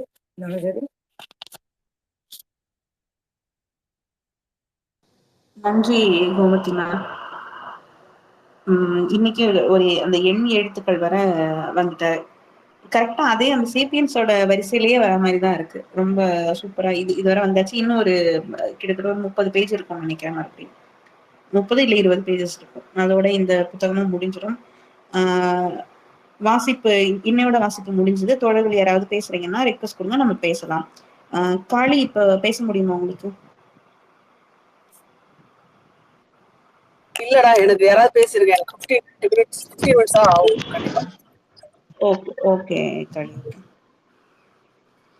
ஓகே, இப்ப ஜஸ்ட் நானே ஸ்டார்ட் பண்ணிடுறேன். அப்புறமா கோமதி மேம் உங்களுக்கு டைம் இருக்குமா இல்ல இப்ப பேசுறேன்? ஓகே நான் பேசுறேன், நீங்க பேசுங்க. ஓகே. இன்னைக்கு நம்ம பார்த்ததுலயும் எப்படி நாகரிகங்கள் வந்து எப்படி வளர்ந்தது அப்படின்றத பத்தி சூப்பரா எழுதியிருந்தாரு. அந்த நதிக்கரைகள் ஓரமா எப்படி அந்த நாகரிகம் வளர்ந்திருந்தது அப்படின்றத பத்தி அவர் எழுதினப்ப ஒவ்வொரு நதியா வந்து குறிப்பிட்டு சொல்லும் போது இப்போ ஒருவேளை இப்ப இருந்திருந்ததுன்னா வைகை பத்தியும் கூட சொல்லியிருப்பாரு அப்படின்னு தோணுச்சு. ஏன்னா ஒரு நதிக்கரையில தான் மக்கள் வந்து செழித்து அந்த சமூகம் வளர முடியும் அப்படின்றதும், அது அதோட இருக்கிற வாழ்வியல் சார்ந்த விஷயங்களையும் வந்து ரொம்ப அழகா சொல்லியிருந்தாரு. அது விவசாயம் பண்றதா இருக்கட்டும். அதை எல்லாம் சொன்னாலும், அதுக்கப்புறமா வந்து அது சார்ந்த மூட நம்பிக்கையையும் வந்து சொல்லிட்டாரு. ரொம்ப போற போக்குல அப்படின்னு இல்லாம, அந்த மூட நம்பிக்கை வந்து எந்த அளவுக்கு கொடூரமா இருந்தது அப்படின்றத பத்தியும், அது சார்ந்த கதைகள், அந்த கட்டுக்கதைகள்லாம் இருக்குல்ல. இன்னைக்கு கோமதி மேம் வந்து ஒரு ட்வீட் போட்டிருந்தாங்க. கதை வந்து அந்த அந்த கட்டுக்கதை, கதை இதெல்லாம் சொல்லிட்டு அத உடைக்கிறது வந்து ரொம்ப கஷ்டம். அந்த கட்டுக்கதைய உடைக்கிறது தான் ரொம்ப கஷ்டமா இருக்கும் அப்படின்றத வந்து ஒரு ட்வீட்டா போட்டிருந்தாங்க. அதாவது ஒரு நல்ல கட்டிடம் கட்டுறது கஷ்டம். ஆனா அது உடைக்கிறது ஈஸி. ஒரு செகண்ட்ல அதுக்கு தகர்த்துடலாம். அந்த அந்த ஆனா கட்டுக்கதைகள் ஒரு கட்டுக்கதைகள் கட்டுறது எளிது. ஆனா அந்த கட்டுக்கதைகளை உடைப்பது மிகவும் சிரமம். அது அந்த அந்த மாதிரியான நிறைய கட்டுக்கதைகள் தான் இந்த ஒரு மாதிரி வியர்டான ஸ்டோரிஸ். இப்போ குழந்தைங்களுக்கு சொல்ற ஒரு மாதிரி வியர்டான ஸ்டோரிஸா இருக்கட்டும், இந்த பேய் கதைகளா இருக்கட்டும், இதுக்கு முன்னாடி ஒரு அரக்கன் வாழ்ந்தான்னு சொல்ற கதையா இருக்கட்டும், இது எல்லாமே இந்த மாதிரியான ஒரு கட்டுக்கதைகளோட ஒரு இதுதான். இப்ப வர அந்த கட்டுக்கதைகளை வந்து நம்மளால உடைக்கவே முடியல. அந்த அளவுக்கு அது வந்து ஸ்ட்ராங்கா பரவிருச்சு எல்லாருக்கும். அப்படி அவ்வளவு ஸ்ட்ராங்கா அடுத்தடுத்த தலைமுறைகளுக்கு அது வந்து போயிட்டே இருக்கு. இன்னும் அந்த கதைகள் சொல்லப்பட்டுட்டே இருக்கு. அதுலயும் அந்த ஒரு விலங்கு பத்தி சொல்லியிருந்தப்ப அந்த மாதிரி விலங்கு இருக்க வாய்ப்பே இல்லைன்னு இவரை ரொம்ப அடிச்சு சொல்றாரு. இப்போ இத சொல்லும்போது வெறுமனே ஒரு கதை அப்படின்னு சொல்லி கடந்து போகாம, இது எல்லாமே கட்டுக்கதை அப்படின்றத வந்து சொல்ல முற்பட்டிருக்காரு. அத நல்லா எடுத்து சொல்லி இருக்காரு. இந்த மாதிரி ஒவ்வொரு இடத்துலயும் நிறைய விஷயங்களை ஒரு குழந்தைக்கு புரியிற அளவுக்கு தொட்டு தொட்டு சொல்லி இருக்கிறது வந்து நல்லா இருக்கு. இத குழந்தைங்களுக்கு நம்ம படிக்கிறோமோ இல்லையோ, ஒரு குழந்தைக்கு வந்து நம்ம கிஃப்ட் பண்ணக்கூடிய ஒரு சூப்பரான ஒரு புத்தகமா இருக்கும் அது இது அப்படின்னு சொல்லிட்டு தோணுச்சு. ஒரு ஸ்கூல் படிக்கிற ஒரு குழந்தைக்கு நம்ம ஒரு கிஃப்ட் கொடுக்கணும்னா இந்த புத்தகத்தை கண்டிப்பா கொடுக்கலாம் அப்படின்னு தோணுது. ரொம்ப எளிமையா அந்த குழந்தைங்களால புரிஞ்சுக்க முடியற, கனெக்ட் பண்ணிக்க முடியற விஷயங்களா கூட இருக்கும். அடுத்தது வந்து எண் எழுத்து இத பத்தி எல்லாம் பேசியிருந்தாங்க. மீரா, நீங்க பேசுறீங்களா? உங்களுக்கு டைம் இருக்கா? நீங்க பேசுறதுன்னா பேசிருங்க நகு. எனக்கு ஒரு 2 மினிட்ஸ் போதும். இல்ல, நீங்க பேசிருங்க மீரா, அப்புறமா நான் பேசுறேன். Okay okay. இன்னைக்கு லிசன் பண்ண முடிஞ்சது முழுக்க. நீங்க சொன்ன மாதிரி தான் சேப்பியன்ஸ் வந்து டீட்டெயிலாக போச்சுன்னா இது அதையே வந்து சின்ன சின்ன குட்டி குட்டி இதில் சொல்கிற மாதிரியே தான் இருக்கு. என்ன மாதிரி ஒரு சயின்டிஃபிக் திங்கிங் அவருக்கு இருந்திருக்கு அப்படின்றது தான். ஏன்னா சயின்டிஃபிக் திங்கிங் அப்படிங்கிறது பார்த்தீங்கன்னா எப்பவுமே ஒரு பணிவை வந்து கொடுக்கும். திமிருக்கு பதிலான நான்ற அகந்தைக்கு பதில் எனக்கு எல்லாம் தெரியுன்ற அந்த இதுக்கு பதில் ஒரு ஹியூமிலிட்டியை கொடுக்கறது. அதே மாதிரி ஒரு இதுதான் அப்படின்ற ஒரு முடிவோட அணுகிறதுக்கு பதில் ஒரு ஒரு சந்தேகத்தை எப்பவுமே கொடுக்கறதையும், அதே மாதிரி அஹ், அவ்வளவுதான் இதுதான் அப்படின்ற அந்த ஒரு க்ளோஷருக்கு முன்னாடி ஒரு ஆர்வம் இல்ல அப்படின்றத இது என்னவா இருக்க முடியும் அப்படின்றது தான் இவரோட ஒவ்வொரு லெட்டர்லயும் அவர் வந்து சொல்றது. அதுதான் எனக்கு தோணுது. இது அப்படியே எக்ஸாக்டா வந்து சயின்டிஃபிக் திங்கிங் அந்த ப்ராசஸ்ல இருக்கு. ஸோ நம்ம வந்து ஆல்ரெடி இப்படித்தான் நடந்திருக்கோம் அப்படின்ற ஒரு ஒரு அசம்ஷனோட நம்ம வர்றதை விட, இந்த மாதிரி ஒரு ஓப்பன் மைண்டடா நம்ம வந்து எதையும் அணுகிறது வந்து அஹ் அஹ் அஹ் நமக்கு வந்து ஒரு புது புது ஒரு இத வந்து காமிக்கும் அப்படின்றது இவருடைய ஒவ்வொரு இதுலயும். அதாவது தெரிஞ்சுக்கிறாரு, எல்லாமே வந்து என்னன்னு தெரிஞ்சுக்கிறாரு. ஆனா அத வைத்து அதிலேயே தேங்கி போயிராம அத அடுத்த லெவலுக்கு கொண்டு போறதுல தான் நம்மளுடைய அறிவு வந்து இருக்கணும் அப்படின்றது இவருடைய இதுல தெரியுது. ரீதிங்கிங் அப்படின்னுவாங்க. ஆல்ரெடி செட்டான ஒரு பிரின்சிபிள்லயே நம்ம வந்து நின்றாம, அதுதான் சரின்னு சொல்லி, ஏன்னா 2000 வருஷத்துக்கு முன்னாடி ஒண்ணு சொல்லி வச்சிருக்காங்க அப்படின்னா, அது இந்த காலத்துக்கு எப்படி பொருந்தி வரும்? ஸோ இந்த காலத்துக்கு ஏத்த மாதிரியான ஒரு ரீதிங்கிங் மோடுக்கு நம்ம போகலைன்னா தேங்கி போயிருவோம் அப்படின்றது ரொம்ப அழகா ஒவ்வொரு இதுலயுமே வந்து அத கொண்டு வர்ற மாதிரி தான் எனக்கு தோணுது. சேப்பியன்ஸ் புக் எப்படி அப்படியே அந்த பழைய இதுல இருந்து ஒரு ஒரு இதையும் எப்படி வந்தது, மொழி, நாகரீகம், மதங்கள் அப்படின்னு ஒன்னொன்னு எப்படி வந்தது. ஆனா அது வந்து இன்னைக்கு வந்து அது என்ன மாற்றங்களை சந்தித்து, என்ன மாதிரியான ஒரு அடுத்த கட்ட வளர்ச்சிக்கு அது எப்படி போகுது அப்படின்றத அவரு சொல்லியிருப்பாரு. அது மாதிரி தான் இவரோடதும் வந்து ஒரு சயின்டிஃபிக் அப்ரோச் மாதிரியே தான் இருக்கு. அவர் கொண்டு வர்றது, அவர் இப்படிதான் வந்திருக்கலாமோ அப்படின்னு ஒரு இதா சொல்றது, இதெல்லாம் பார்க்குறப்போ அப்படிதான் இருக்கு. இதற்கு நேர் இதா வந்து இந்த ஓவர் கான்ஃபிடென்ட்டா இருப்பாங்க இல்லையா? நம்பிக்கையாளர்கள். அ அது வந்து இப்படிதான். இதுக்கு மேல எதையும் கொஸ்டின் கேட்டுறக்கூடாது. இன்னைக்கு ஒரு சிரிப்பான அந்த ட்வீட் கூட அததான் தெரிஞ்சது. ஒரு சாதாரண ஒரு தோசை சுடுற மெஷின். அது வந்து அ ஒ சரி இப்போ கொஞ்சம் ஒரு மாற்றமா ஒண்ணு வருது அப்படின்னா, அதுக்கு எவ்வளவு சொல்றாங்க. பழைய கல்லுல சுட்டா தான் நல்லா இருக்குமா?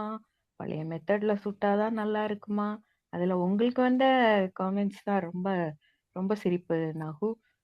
புக் படிக்கலாம் உங்களுக்கு டைம் இருக்காமா? தோசை சுட உங்களுக்கு முடியலையாமா? என்ன நாகு இது? போய் தோசை சுட்டு பழகுங்க. புக்கெல்லாம் மூடி வைங்க, படிக்காதீங்க. இப்படிலாம் சம்பவம் நடந்துச்சா இன்னைக்கு? அடப்பாவிகளா! என்னக்கா இதெல்லாம் விட்டுட்டீங்க, மிஸ் பண்ணிட்டீங்க. ரொம்ப எனக்கு சுத்தமா நேரம் இல்ல. ஓகே, குட் நடக்கட்டும். நான் போயிட்டு பாக்குறேன். ஆக்சுவலா காளி அந்த அந்த மிஷின் சூப்பரா சுடுது காளி. ரொம்ப நல்லா அப்படியா? இருக்கும் தோசையை பார்க்கவே அவ்வளவு அழகா இருக்கு. ஆனா அப்படியே மாவு ஊத்துனோடனே அழகா தோசை வெளியில வருது. அது 2 மினிட்ஸ் ஆகட்டுமே, மாவு மொத்தமா ஊத்தி வச்சுட்டா அது ஒரு ஒரு தோசையை வெளியில கழுவிட்டே இருக்குது, நம்ம எடுத்துக்கலாம் போய். அவ்வளவு நல்லா இருக்கு மெல்லிசா, அது ஈவனா நல்லாவே இருக்கு மாவு. அந்த தோசை அது நல்லா இது ஒரு சில மிஷின்ஸ் வந்து அவ்வளவு நல்லா இருக்கு. ஆனா இப்ப நிறைய பேரு கடையில சாப்பிடுற வடை, கடையில சாப்பிடுற முறுக்கு அத்தனையுமே இன்னைக்கு மிஷின் வச்சுதான் செய்யப்படுதுங்கிறது வந்து அவங்களுக்கு புரியல.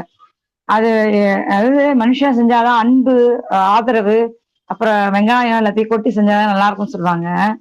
ஆனா உண்மையாவே வந்து எல்லாத்தையும் வந்து நீங்க மெக்கானைஸ் பண்ணி ஃபர்ஸ்ட் ஒரு டேஸ்ட் கரெக்டா பண்ணிட்டு அதை மெக்கானைஸ் பண்ணிட்டீங்கன்னா எல்லா அளவும் ஒரே அளவா சமமா போச்சுன்னா அதே டேஸ்ட் ரீப்ரொடியூஸ் பண்ணலாம். ஆனா அதே வந்து மனுஷங்க தான் செய்யணும் அப்படின்னும் போது ஒரு தடவை உப்பு கூடலாம் குறையலாம், டேஸ்ட் ஒரு தடவை நல்லா இருக்கும், ஒரு தடவை சொதப்பலாம், எல்லாமே இருக்குது. ஸ்டாண்டர்டைஸ் பண்ணிட்டீங்கன்னா machines will do better job than humans. அது கண்டிப்பா அது ஃபுட்லயும் அதே தான். அது புரியாம பேசிட்டு இருக்காங்க இன்னைக்கு. அடையார் ஆனந்த பவன் முறுக்கு இவங்க சாப்பிட்றதெல்லாம் கையால செஞ்ச முறுக்கு இல்லை நண்பர்களே, அதை தெரிவித்துக் கொள்கிறேன். ஆனா இந்த மிஷின்ல இதுக்கு பெரிய டிராபேக் என்ன சொல்றாங்கன்னா, அது ரவுண்டா தோசை சுட மாட்டுது, அது என்ன ஸ்கொயரா தோசை சுடுது. அது ஸ்கொயர் திருப்பி தோசை நல்லா அதேதான். தானே இருக்கு.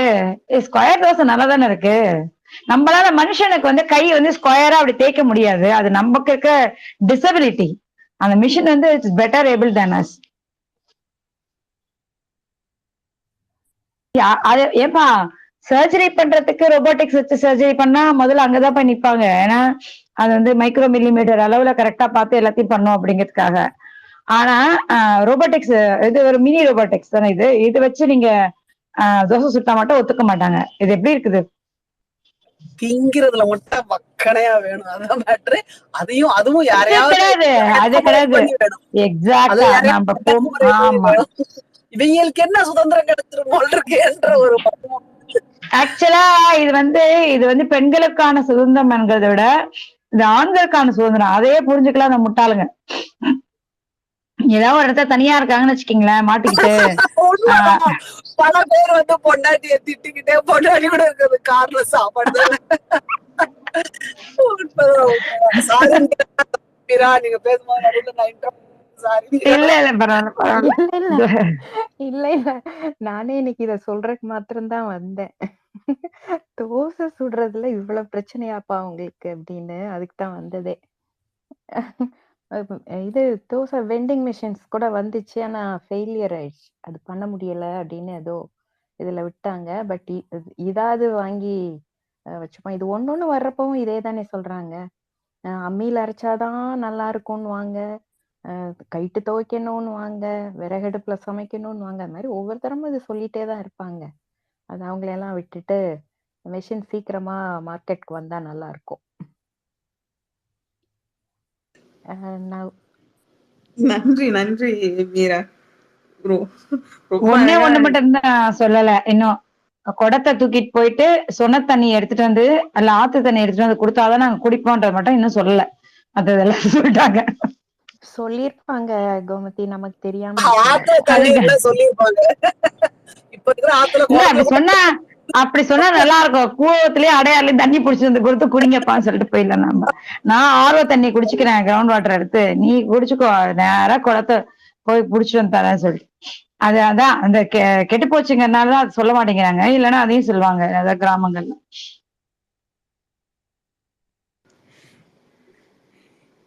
ஆனா இன்னும் இன்னைக்கு ஒண்ணு நல்ல இன்னும் சொல்லுங்க மேடம். ஒண்ணே ஒண்ணு பிடிஆர் ராக்ஸ் ரொம்ப செமையா இருக்குது கேக்குறதுக்கு. அதுல ஒரு பாடி லாங்குவேஜ் பாருங்களேன். அப்படியே கைய ரெண்டையும் பின்னாடி வச்சு ஒரு சோம்பல் முறிப்பாரு பாருங்க. ஸ்வாக் பண்ண போறாருன்னு தெரியும் அதுலயே. இல்ல சபா அது இவங்களுக்கு என்னன்னா விளக்கம் சொல்லியே ஓஞ்சிருவான் அப்படின்ற மாதிரி இல்ல இருந்துச்சு. அவருக்கு இதுங்கள்ட்ட பேசுற அளவுக்கு பொறுமையே இல்ல.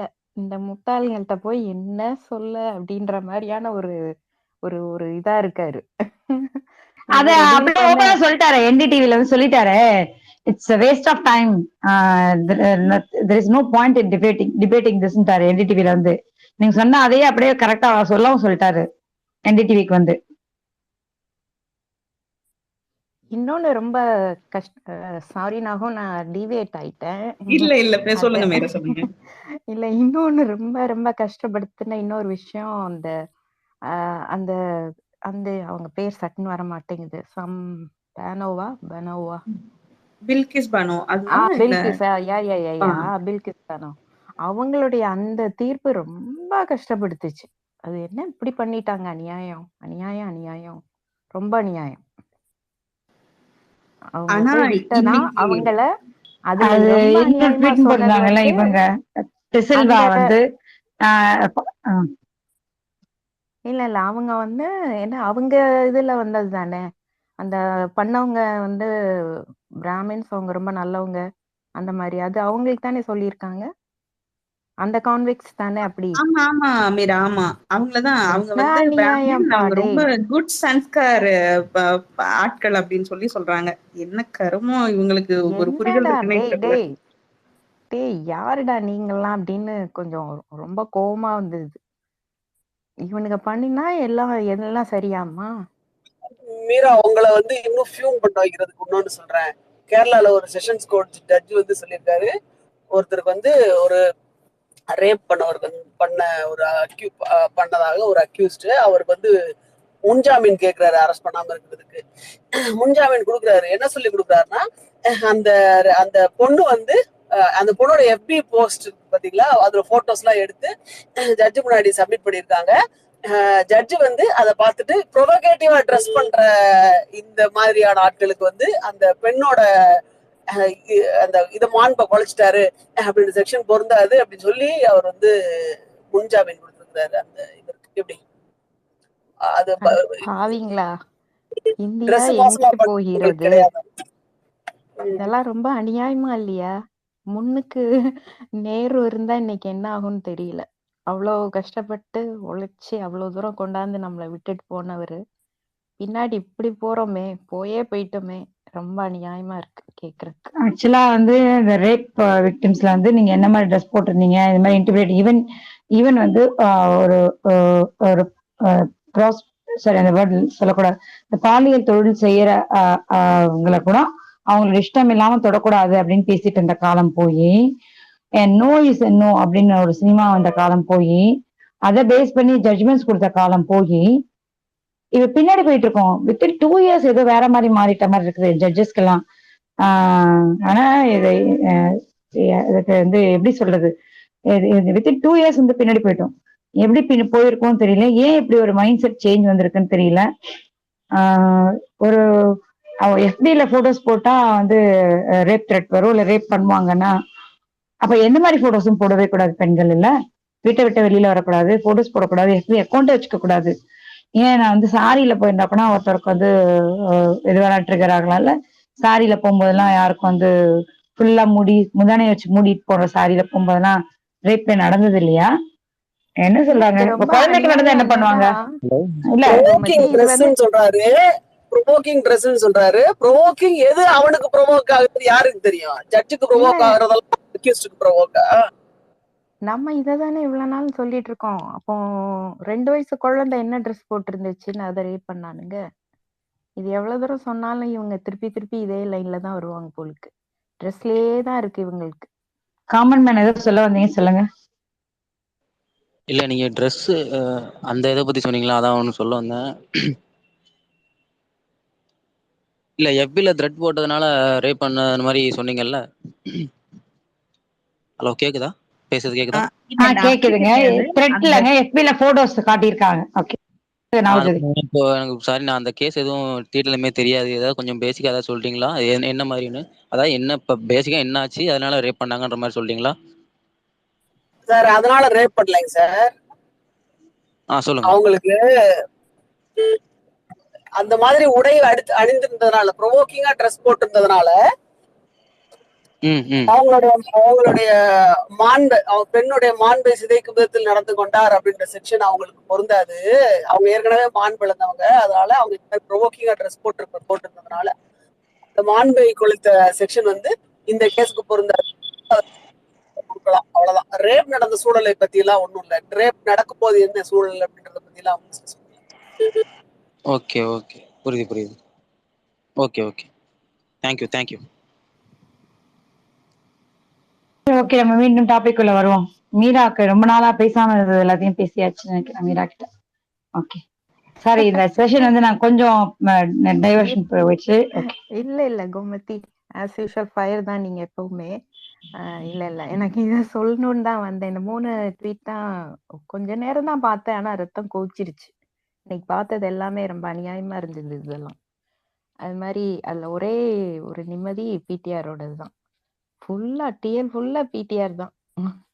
பிடிஆர் ராக்ஸ் சொல்லிட்டு போலான்னு தான் வந்தேன். நன்றி நவு. நன்றி மீரா, நன்றி. இப்ப நிறைய அந்த புரிதல் குறைபாடு நிறைய பேருக்கு இருக்கிறதால நிறைய சர்ச்சை கிடையாது. ஒரு பேசிக்கான ஒரு விஷயம் சொன்னா கூட அதை ப்ராசஸ் பண்ற மனநிலை கிடையாது. நீங்க அக்செப்ட் பண்ணிக்கணும்னு அவசியம் கிடையாது. அதை ஜஸ்ட் இது இப்படித்தானா அப்படின்னு சொல்லி ஒரு ப்ராசஸ் பண்ணி புரிஞ்சுக்கிற அளவு கூட பொறுமை இல்லையோ அப்படின்னு சொல்லி தோணுது. ஏன்னா இன்னைக்கு நம்ம படிச்சது நாகரிகம் அப்படின்னு சொல்லி நம்ம படிச்சோம். இந்த கடிதத்துல அவர் எழுதி இருந்தது. அப்ப இருந்த நாகரிகத்துக்கு அவங்க வந்து என்ன சொல்லியிருந்தாங்க, அந்த ஒரு காலகட்டத்துல அங்க விவசாயம் பண்ணாங்க. விவசாயத்தை தாண்டி அவங்க செஞ்சது, அவங்க ஒரு மூட பழக்கத்துல அவங்க இருந்தாங்க. அதெல்லாம் ஒரு நம்ம கடந்து இப்ப தொழில் புரட்சியெல்லாம் நடந்து நம்ம எந்த அளவுக்கு முன்னேறி வந்திருக்கோம். இவ்வளவு முன்னேற்றங்களையும் அப்படியே பின்னாடி இழுத்துட்டு போற மாதிரி இந்த மனுஸ்மிருதி மாதிரியான விஷயங்களை பிராக்டிஸ் பண்ணிட்டு இருக்கிற ஒரு நாடா இப்ப மாறிட்டோமே அப்படின்ற ஒரு பெரிய கசப்பான ஒரு உண்மை அது. அத ஏத்துக்கவே முடியல. அப்புறம் இன்னும் ஒரே ஒரு விஷயத்த மட்டும் சொல்லிட்டு நம்ம அப்படியே டாபிக் உள்ள போயிடலாம் நினைக்கிறேன்.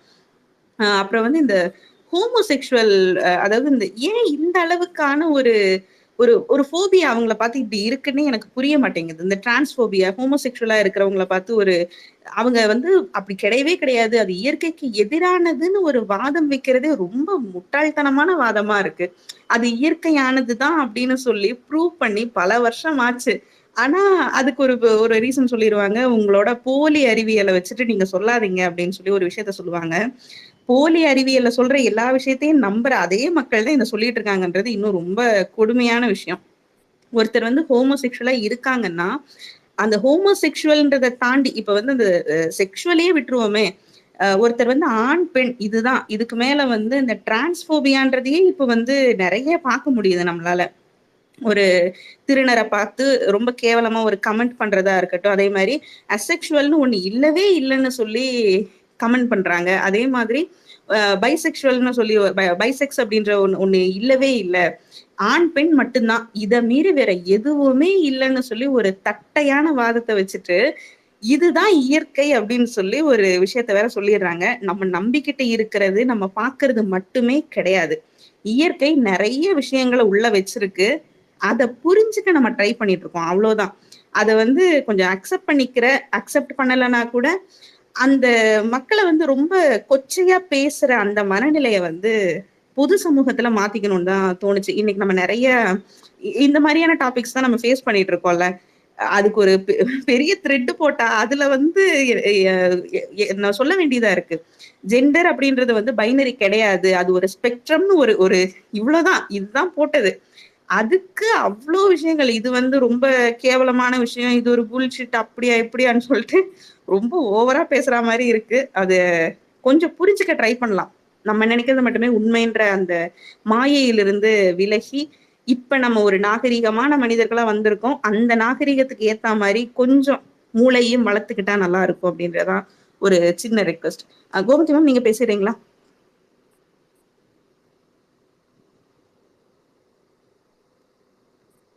கோமதி மேம். ஓகே ஓகே ஓகேப்பா, ஓகே. இந்த டாபிக் உள்ள வந்து எவ்வளவு விஷயங்கள், இப்படி இவர் எவ்வளவு சயின்டிபிக்கா அனலைஸ் பண்ணிருக்காரு. அதுல ரொம்ப சட்டான எனக்கு ரொம்ப பிடித்த வாக்கியமா எனக்கு 2-3 விஷயங்கள் இருந்து. ஒண்ணு வந்து அந்த தங்கத்தை பத்தி சொன்ன விஷயம். தொட்ட உடனே தங்கமா மாறிடும் பொழுது தங்கத்தை வந்து சாப்பிட முடியாது, உணவுதான் தேவை. பணம் வச்சுக்கிட்டு என்ன பண்ண போறோம் அப்படின்னா, பணம் வச்சுக்கிட்டு ஏதாவது பொருள் தான் வாங்கணும்.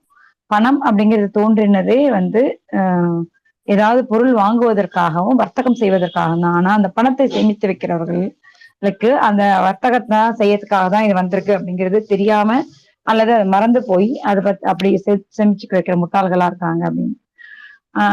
வந்து பெரியாருடைய வண்டிக்காரன் வண்டிக்காரன் அப்படின்னு ஒரு கட்டுரை.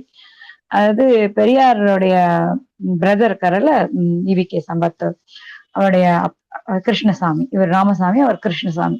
கிருஷ்ணசாமி வந்து ஊதாரியா செலவு பண்ணி அந்த காலத்து ரூபாய்க்கு 3000 ரூபாய் கடன் வச்சுட்டாரு. வேற வழி இல்லாம பெரியாருடைய அப்பா வந்து வெள்ளி காசுகள் எடுத்து வரிசையா அடுக்க சொல்லாரு. அடுக்கிட்டு 3000 ரூபாயும் வெள்ளி காசா அடுக்கினா எவ்வளவு பெருசு நீட்டா வரும். இவ்வளவு பெருசா நீட்டா வந்ததுக்கு அப்புறமா அவரோட பையன்கிட்ட காட்டி, பாரு இவ்வளவு பணத்தை நீ ஊதாரியா செலவழிச்சிருக்க, இந்த பணம் வந்து இவ்வளவு பெரிய பணம் அப்படிங்கிறத காட்டுறாரு. கொடுத்துட்டாங்க. பெரியார் தான் எடுத்து கொடுக்குறாரு பெரியார். அப்போ பெரியார் இந்த மாதிரி ஊதாரித்தனமா செலவு பண்றது கிடையாது. ஆனா வந்து சிக்கனமா இருந்திருக்காரு அப்பயுமே. கடைசி வரைக்கும் அவர் சிக்கனமா இருந்தாரு. ஆனா அந்த சொத்து வந்து அவருக்காக அவர் செலவு பண்ணிக்கலாம், மக்களுக்காக அவர் சேர்த்து வச்சு சிக்கனமா இருந்து கொடுத்துட்டு போன சொத்து. அது முதல்ல புரிஞ்சுக்கிங்க மக்களே. நினைச்சிருந்தாருன்னா கிருஷ்ணசாமி மாதிரி அவரும் ஊதாரியாக இருந்திருக்கலாம். அதுக்கப்புறம் கிருஷ்ணசாமி கிட்ட இப்ப பெரியார் சொல்லாரு, அவங்க அப்பா வந்து அட்வைஸ் பண்ண, உங்க அப்பா வந்து வண்டிக்காரரா இருந்தாரு, அதனால நீங்க சிக்கனமா இந்த விஷயங்களை புரிஞ்சு நடந்துக்கிட்டீங்க. எங்க அப்பா மண்டிக்காரரா இருக்கிறாரு, அதனால நாங்க ஊதாரித்தனமா செலவுதான் செய்வோம். ஏதாவது ஒரு தலைமுறைக்கு சொத்து சேர்த்து வைக்கிறது அப்படிங்கிறது வந்து எதுல போய் முடியும் அப்படிங்கிறதா சொல்லியிருக்காரு. பிள்ளைகளை ஒழுங்கா வளர்க்க மாட்டாங்க, பெரும்பாலும் பிள்ளைகள் ஊதாரியா போயிடுவாங்க, உருப்படாம போயிடுறது, இது எல்லாமே சொத்து சேர்த்து வச்சுட்டு அவங்களையும் எடுத்து சமூகத்தையும் சுரண்டிட்டு இருக்கோம் அப்படிங்கிற ஒரு வார்த்தை சொல்லியிருக்கிறார். இன்னைக்கு இவரு சொல்லியிருக்கிறது கிட்டத்தட்ட அதேதான். இந்த சேர்த்து வைக்கிறதுனால என்ன பலன் இருக்க போகுது அப்படிங்கிறதா சொல்லியிருக்கிறார். ஆனா இதுல தங்கத்தை பத்தி சொல்லும் பொழுது தங்கம் எதற்கும் பயனில்லாத ஒரு பொருள் சொல்லிக்கிறார். எக்ஸப்ட் ஃபியூ பிளேசஸ் வந்து தங்கம் வந்து ரொம்ப நல்ல விஷயம் கிடையாது. ஆர்னமெண்ட் செய்யறதை தவிர அதுக்கான பலன் பெருசா வேற எதுவுமே கிடையாது. அது வந்து உலக அளவுல அதை ஒத்துக்கிட்டாங்க அப்படிங்கிறதுனாலதான் அந்த தங்கத்தை வந்து நம்ம மார்கேஜ் பண்ணிட்டு இருக்கோம். இல்லைன்னா தங்கத்துக்கான மதிப்பு ஒண்ணுமே கிடையாது. ஆக்சுவலா ஒரு அரிசிக்கோ கோதுமைக்கோ இல்ல ஒரு சாப்பாட்டு பொருளுக்கோ இருக்கிற ஒரு மதிப்பு கூட கிடையாது. அதுவே ஒரு சில இடத்துல பாத்தீங்கன்னா இந்த பிளாட்டினம்லாம், நைஃப், இந்த மாதிரி எட்ஜஸ்ட்லாம் பயன்படும். தங்கம் வந்து அந்த மாதிரியான இடத்துல கூட பயன்படாது. அலாய்ஸ் வந்து அதோட நிறையவே இம்பார்ட்டன்ஸ் இருக்கு. அதே மாதிரி சில்வர், அதாவது ஏஜி, வெள்ளி, அதை விட இன்றைக்கு இருக்கிற அந்த அலாய் சில்வர் இருக்கு இல்லையா, நம்ம யூஸ் பண்ணிட்டு இருக்க அன்றாடம் யூஸ் பண்ற பொருட்கள், அது வந்து டெஃபினட்டா பெட்டர் யூஸ். அது வந்து நான் கரோசிவ். இதை விட வெள்ளியை விடவே இன்றைக்கு வந்து அந்த ஒரிஜினல் அந்த மெட்டல்ஸை விட இன்றைக்கு நம்மளோட அலாய்ஸும் மற்ற உலோகங்களும் நிறையவே பயன்பாட்டுக்கு வந்துருச்சு. ஆனா தங்கத்து மேல கொண்டு போய் இவ்வளவு பெட் கட்டிட்டு இருக்கோம், இவ்வளவு விஷயங்கள் பண்ணிட்டு இருக்கோம். தங்கத்துக்கு வந்து இப்படி பண்றது. தங்கத்தை வந்து எல்லாருமே எந்த நாட்டு வந்து பொருளாதாரத்துக்கு யூஸ் பண்ணாங்க, என்ன பண்ணாங்க, எல்லாரும் அப்படி வேல்யூ பண்ணாங்க. ஆனா வேல்யூ பண்ணாத ஒரு சிலர் தான் இருக்காங்க.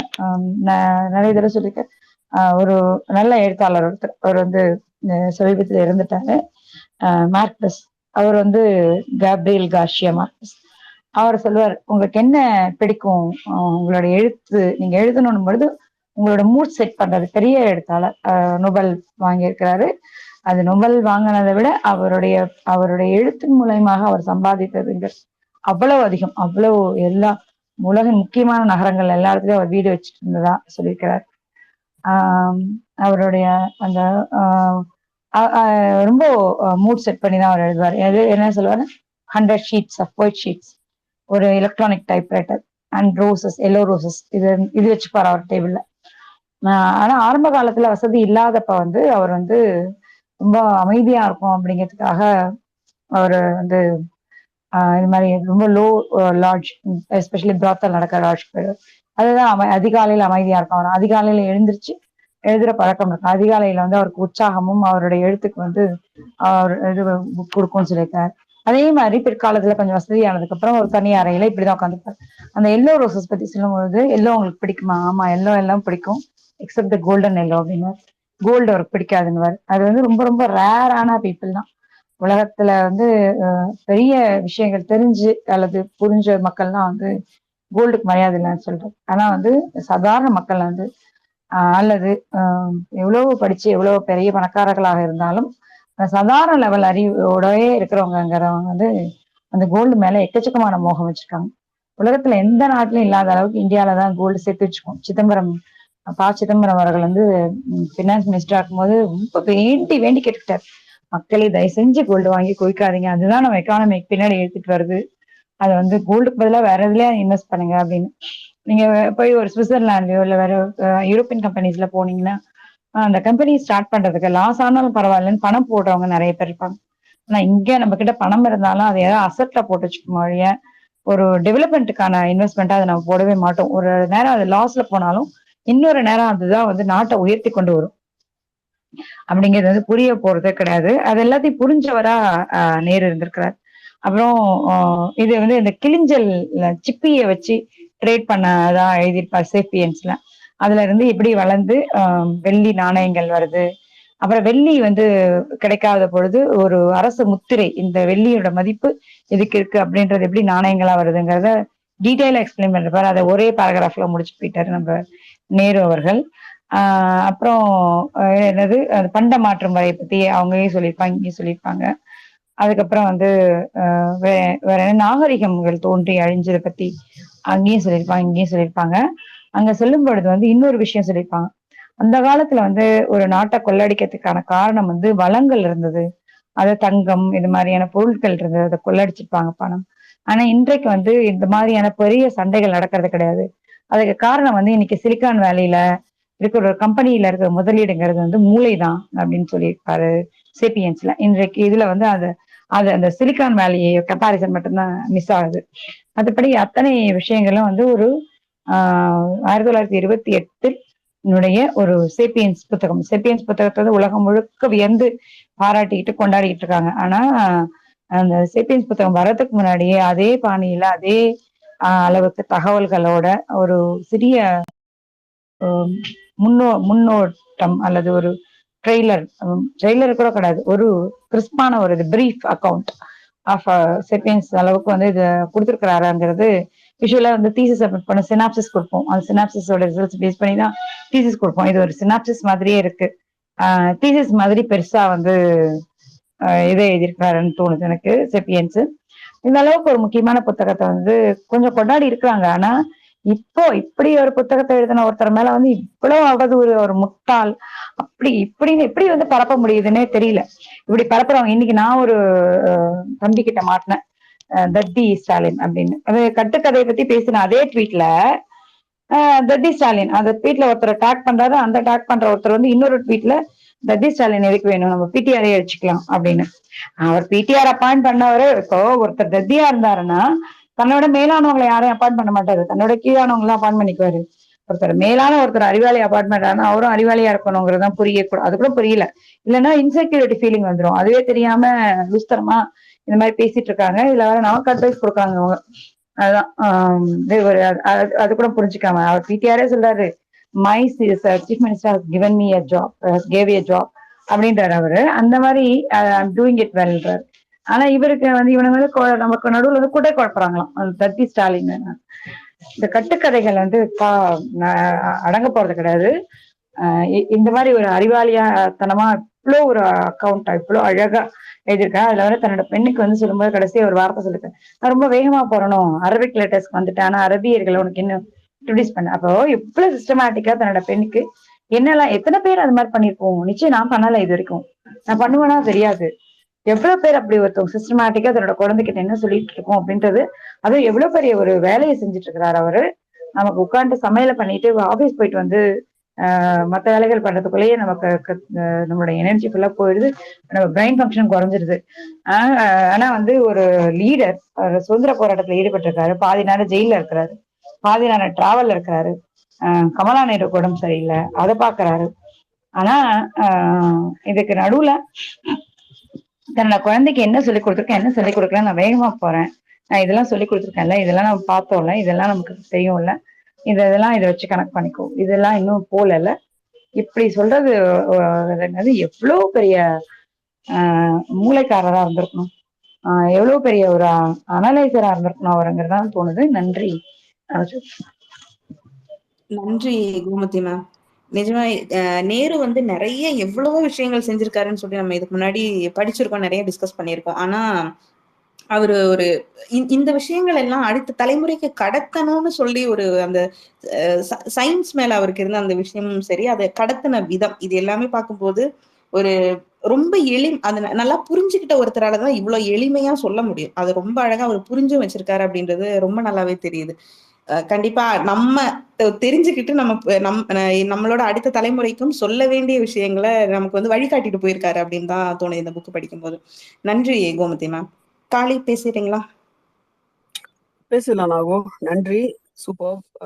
நான் சொல்லணும்னு நினைச்சத கோமதி சொல்லியிருந்தாங்க, திருப்பியும் சொல்றதுல தவறு இல்லை. அவ்வளோ ஆச்சரியமா இருக்கு. சேப்பியன்ஸும் இதற்கும் நடுவுல இருக்கிற வித்தியாசம் என்ன அப்படின்னா, அந்த 1930s அப்புறம் டெவலப் ஆன சயின்டிபிக் டெவலப்மெண்ட்ஸ், அதனால நிறுவப்பட்ட சில தியரிஸ் அல்லது அதனால் நிறுவப்பட்ட சில ஆதாரங்கள் தானே ஒழிய பெரிய எந்த அளவு அந்த ஃப்ளோ எந்தெந்த விஷயங்களை கவர் பண்றாரு, எங்கெங்கெல்லாம் ஃபர்தர் லேர்னிங்க்கு வந்து அவர் ஸ்பேஸ் விடுறாரு. ரொம்ப அவுட்ரைட் ஸ்டேட்மெண்ட்டே சொல்றது இல்ல. முட்டாள்களுக்கு எப்பயுமே அவுட்ரைட் ஸ்டேட்மெண்ட் தேவைப்படுது. இதுல வந்து ஒரு உறுதி தேவைப்படுது, எதுவுமே மாறாது, எல்லாமே இப்படியேதான் இருக்க போகுது, நீ அறிவை வளர்த்துக்கவே தேவையில்லை, நீ இப்படியே இரு அப்படின்ற ஒரு அஷூரன்ஸ் தேவைப்படுது. அதனால அவுட்ரைட் ஸ்டேட்மெண்ட் பண்றவங்களை வந்து முட்டாள்களுக்கு ரொம்ப நல்லா பிடிக்கும். நீங்க நல்லா பாத்தீங்கன்னா தெரியும். அதிரடியா அப்படியே இது இப்படித்தான் அப்படின்னு யாராவது வந்து தொண்டை தெறிக்க பேசுனாங்க அப்படின்னா அவங்களுக்கு ரொம்ப பிடிக்குது. வேற சயின்டிபிக் டெம்பர்மெண்டோட ஒரு ஸ்பேஸ் விட்டு ஃபர்தர் லேர்னிங்கு இப்போ இந்த மாதிரியான தெரியுது, இதை இப்படி எல்லாம் நம்ம இன்டர்பிரட் பண்ணலாம். ஃபர்தரா விஷயங்கள் மாறும்போது இந்த இன்டர்பிரேஷன்ஸ் மாறும் அப்படின்ற மாதிரியான ஒரு தொனி வந்து எங்கேயுமே முட்டாள்களுக்கு வந்து அது வந்து ஒரு அன்கம்ஃபர்டபுள், ஐயோ என்னது இது இன்னும் மாறுன்றாய, நம்ம இன்னும் கொஞ்சம் இது பண்ணிக்கணுமோ அப்படின்ற ஒரு இது ஒரு ஒரு ஒரு ஒரு மலைப்போ அவங்களுக்கு இந்த மாதிரியான விஷயங்கள்ல அப்படின்னு தோணுது. நேரு வந்து அந்த மாதிரி ஃபர்தர் லேர்னிங்க்கு ஸ்பேஸ் விட்டு, ஃபர்தர் நோயிங், ஃபர்தர் எஜுகேஷனுக்கு ஸ்பேஸ் விட்டு ஃபர்தர், அதுதான் அந்த தொனி வந்து எனக்கு ஃபுல்லா புத்தகம் முழுக்க தொனிப்பதாக எனக்கு தெரியுது. அப்புறம் இந்த ரோமன் லெட்டர்ஸ் இதெல்லாம் பத்தி பேசின ஒரு விஷயம். ரோமன் லெட்டர்ஸ் பார்த்தீங்கன்னா ஜஸ்ட் என்னுடைய அப்சர்வேஷன் சொல்றேன், தெரியல அப்படித்தானா இல்லைன்னு எனக்கு தெரியல, ஜஸ்ட் என்னுடைய அப்சர்வேஷனை சொல்றேன். ஒரு பெரிய ஒற்றுமை இருக்கும். அவன் ரோமன் லெட்டர்னா 1 அப்படின்னா அந்த ஒரு கோடு, 2 அப்படின்னா 2 கோடு, 3 அப்படின்னா 3 கோடு, 5 அப்படின்றத வி அப்படின்றது வி கிடையாது, அது வந்து கையை விரித்தல் இல்லையா, கையை வந்து விரிச்சு காட்டுறது, ஒரு உள்ளங்கை அப்படின்றது வச்சுக்கலாமா, அந்த விய வச்சுக்கலாம். அதற்கு முன்னால் ஒரு உள்ளங்கை போட்டு அதற்கு முன்னால் ஒரு 1 போட்டா அந்த 5ல இருந்து 1 கழிக்கணும்னு அர்த்தம். 2 உள்ளங்கைய ஒட்டி போட்டு தலைகீழா ஒட்டி போட்டு அதற்கு முன்னாடி ஒரு 1 போட்டா அதுல இருந்து ஒரு 1 கழிக்கணும்னு அர்த்தம். மற்றபடி 5க்கு அப்புறம் பாத்தீங்கன்னா 1, அப்புறம் 2 கோடு, அப்புறம் 3 கோடு, அப்புறம் 10க்கு முன்னாடி அந்த அதான் 2 உள்ளங்கைக்கு முன்னாடி ஒரு 1 போட்டோம் அப்படின்னா அந்த 10ல இருந்து 1 கழிக்கணும்னு அர்த்தம். அந்த 10க்கு அந்த பக்கம் உள்ளங்கைக்கு அடுத்து ஒரு 1 போட்டா அதை கூட்டிக்கணும், உள்ளங்கைக்கு முன்னாடி 1 போட்டா அதை கழிச்சுக்கணும். இதுதான் ஒரு ஸ்டாண்டர்ட் ஃபார்மெட். இதுல இருந்துதான் இந்த 9 90 அப்படின்றதெல்லாம் பாத்தீங்கன்னா 10ல இருந்து 1 கழிச்சா 9. அந்த தொல் அந்த 1 அப்படின்ற ஒரு விஷயம் வந்து அந்த தொல் அப்படின்ற ஒரு விஷயம் வந்து அந்த 1 அப்படின்ற விஷயம் வந்து அந்த அதற்கு முன்னால் இருக்கிற அந்த இதை கழிக்கிறது அப்படின்றத அர்த்தத்தோடயே அந்த ரோமன் லெட்டருக்கும் இதுக்கும் நம்ம பயன்படுத்துற தமிழ் அந்த 9, 90, 900. 900 வந்து 1000க்கு முன்னாடியே ஒரு 100 கழிச்சிருது இல்லையா? 1000க்கு முன்னாடியே நம்ம 900 நம்ம வாசிச்சிருவோம். ஸோ 10ல இருந்து 1 கழிக்கிறது, 100ல இருந்து 10 கழிக்கிறது, 1000ல இருந்து 100 கழிக்கிறது. ஸோ இந்த மாதிரியான இது வந்து அங்க ரோமன் லெட்டர்ல என்ன லாஜிக் ஃபாலோ பண்றாங்களோ அதே லாஜிக்க தமிழ் எழுத்து முறையில, அதாவது தமிழ் எண்களே எழுது முறையில நம்ம பயன்படுத்துறதாக, இந்த முறையில இல்ல, அந்த எண்கள் எழுத்துற முறையில இல்ல, தமிழ் எண்களை நம்ம சொல்ற முறை இருக்கு பாத்தீங்களா, பேச்சு முறை, அந்த முறையில வந்து அதே லாஜிக்கை ஃபாலோ பண்றதா எனக்கு தோணும்.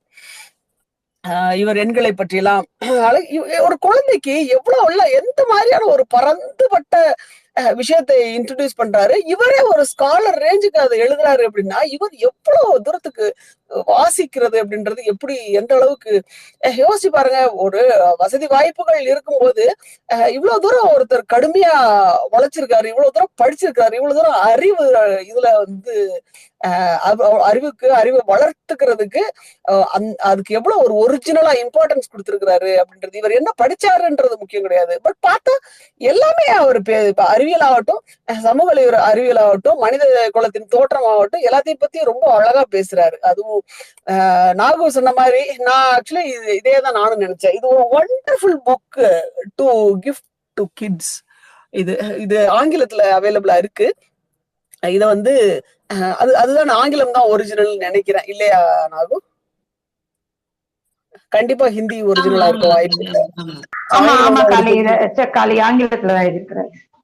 நைஸ். சோ இந்த இது வந்து வேற எந்த விஷயத்தை நான் நினைச்சிருக்கேன், அதை வாங்கி என் வீட்டுல குழந்தைங்களுக்கு கொடுத்துட்டு இதுல எதெல்லாம் அவங்களுக்கு ஒரு சேலஞ்ச் வைக்கலான்னு இருக்கேன். சும்மா வாங்கி கொடுத்து படி அப்படின்னு சொன்னா படிக்கிறத விட அவங்களுக்கு ஒரு சேலஞ்ச் பண்ணலாம். என்ன அப்படின்னு சொன்னா, இந்த பக்கமா வரணும், என்ன கோமதி, ஒரு புக் இங்கேயும் வரணும். கண்டிப்பா கண்டிப்பா கண்டிப்பா அங்க இல்லாமையா சேலஞ்ச் பண்ணணும்னு நினைக்கிறேன். என்ன சேலஞ்ச்னா, இந்த புத்தகத்துல எதெல்லாம் கான்டெம்பரரியா இல்ல, எதெல்லாம் 2022க்கு பொருத்தமா இல்லைன்னு நினைக்கிறேன், அதெல்லாம் அண்டர்லைன் பண்ணி கொடு அப்படின்னு சேலஞ்ச் பண்ணி கொடுக்கணும்னு நினைக்கிறேன். அதுக்கான ரிவார்டாக எதுவுமே கொடுக்க போகுது. இதெல்லாம் பண்ணா எனக்கு ரிவார்டு, உனக்கு இதெல்லாம் இந்த வேலையை நான் உனக்கு கொடுக்கறதே ரிவார்டு, அவ்வளவுதான், இதை நீ வந்து பண்ணு அப்படின்னு சொல்லிட்டு அவங்களுக்கு அதுல ஒரு இன்ட்ரெஸ்ட கொடுத்துட்டோம். இந்த புத்தகத்தை அந்த மாதிரி ஒரு எவாலுவேட் பண்றதுக்கான இன்ட்ரெஸ்ட் மட்டும் நம்ம கொடுத்துட்டோம் அப்படின்னா ரொம்பவே நல்லா இருக்கும்னு நினைக்கிறேன். ரொம்ப ஒரு ரேஷனலா ஒரு யூனோ சயின்டிபிக் டெம்பரோட குழந்தைங்க வளர்றதுக்கு இது ரொம்ப நல்ல ஒரு கிஃப்ட் நான் நினைக்கிறேன்.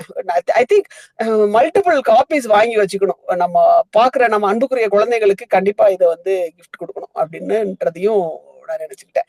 மற்றபடி நாகு முதல்ல நீங்க வாசிச்சீங்களா, நான் ஒன்னும் கேட்கல, கோம்ஸ் வாசிச்சு மட்டும்தான் கொஞ்சம் கேட்டேன் நான். அதனால ரொம்ப பாயிண்ட்ஸ் எதுவும் டிஸ்கஷனுக்கு இல்லை. நான் ஐ வாஸ் டிராவலிங், அதனால ரொம்ப பாயிண்ட்ஸ் இல்லை. இன்னைக்கு இந்த இதோட முடிச்சுக்கிறேன். நன்றி நாகு. நன்றி காளி.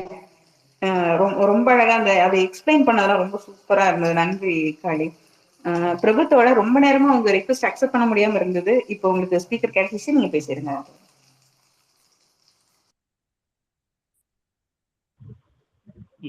வணக்கம். வணக்கம் மேடம். கேட்கறது ஸ்பீக்கர் வாங்குறது எல்லாமே நமக்கு ரொம்ப பாடம் இருக்குது, வச்சிருக்கு. முடிஞ்ச அளவு கேட்டுருந்தேன் மேடம். 4 நாளா நல்ல புத்தகம்.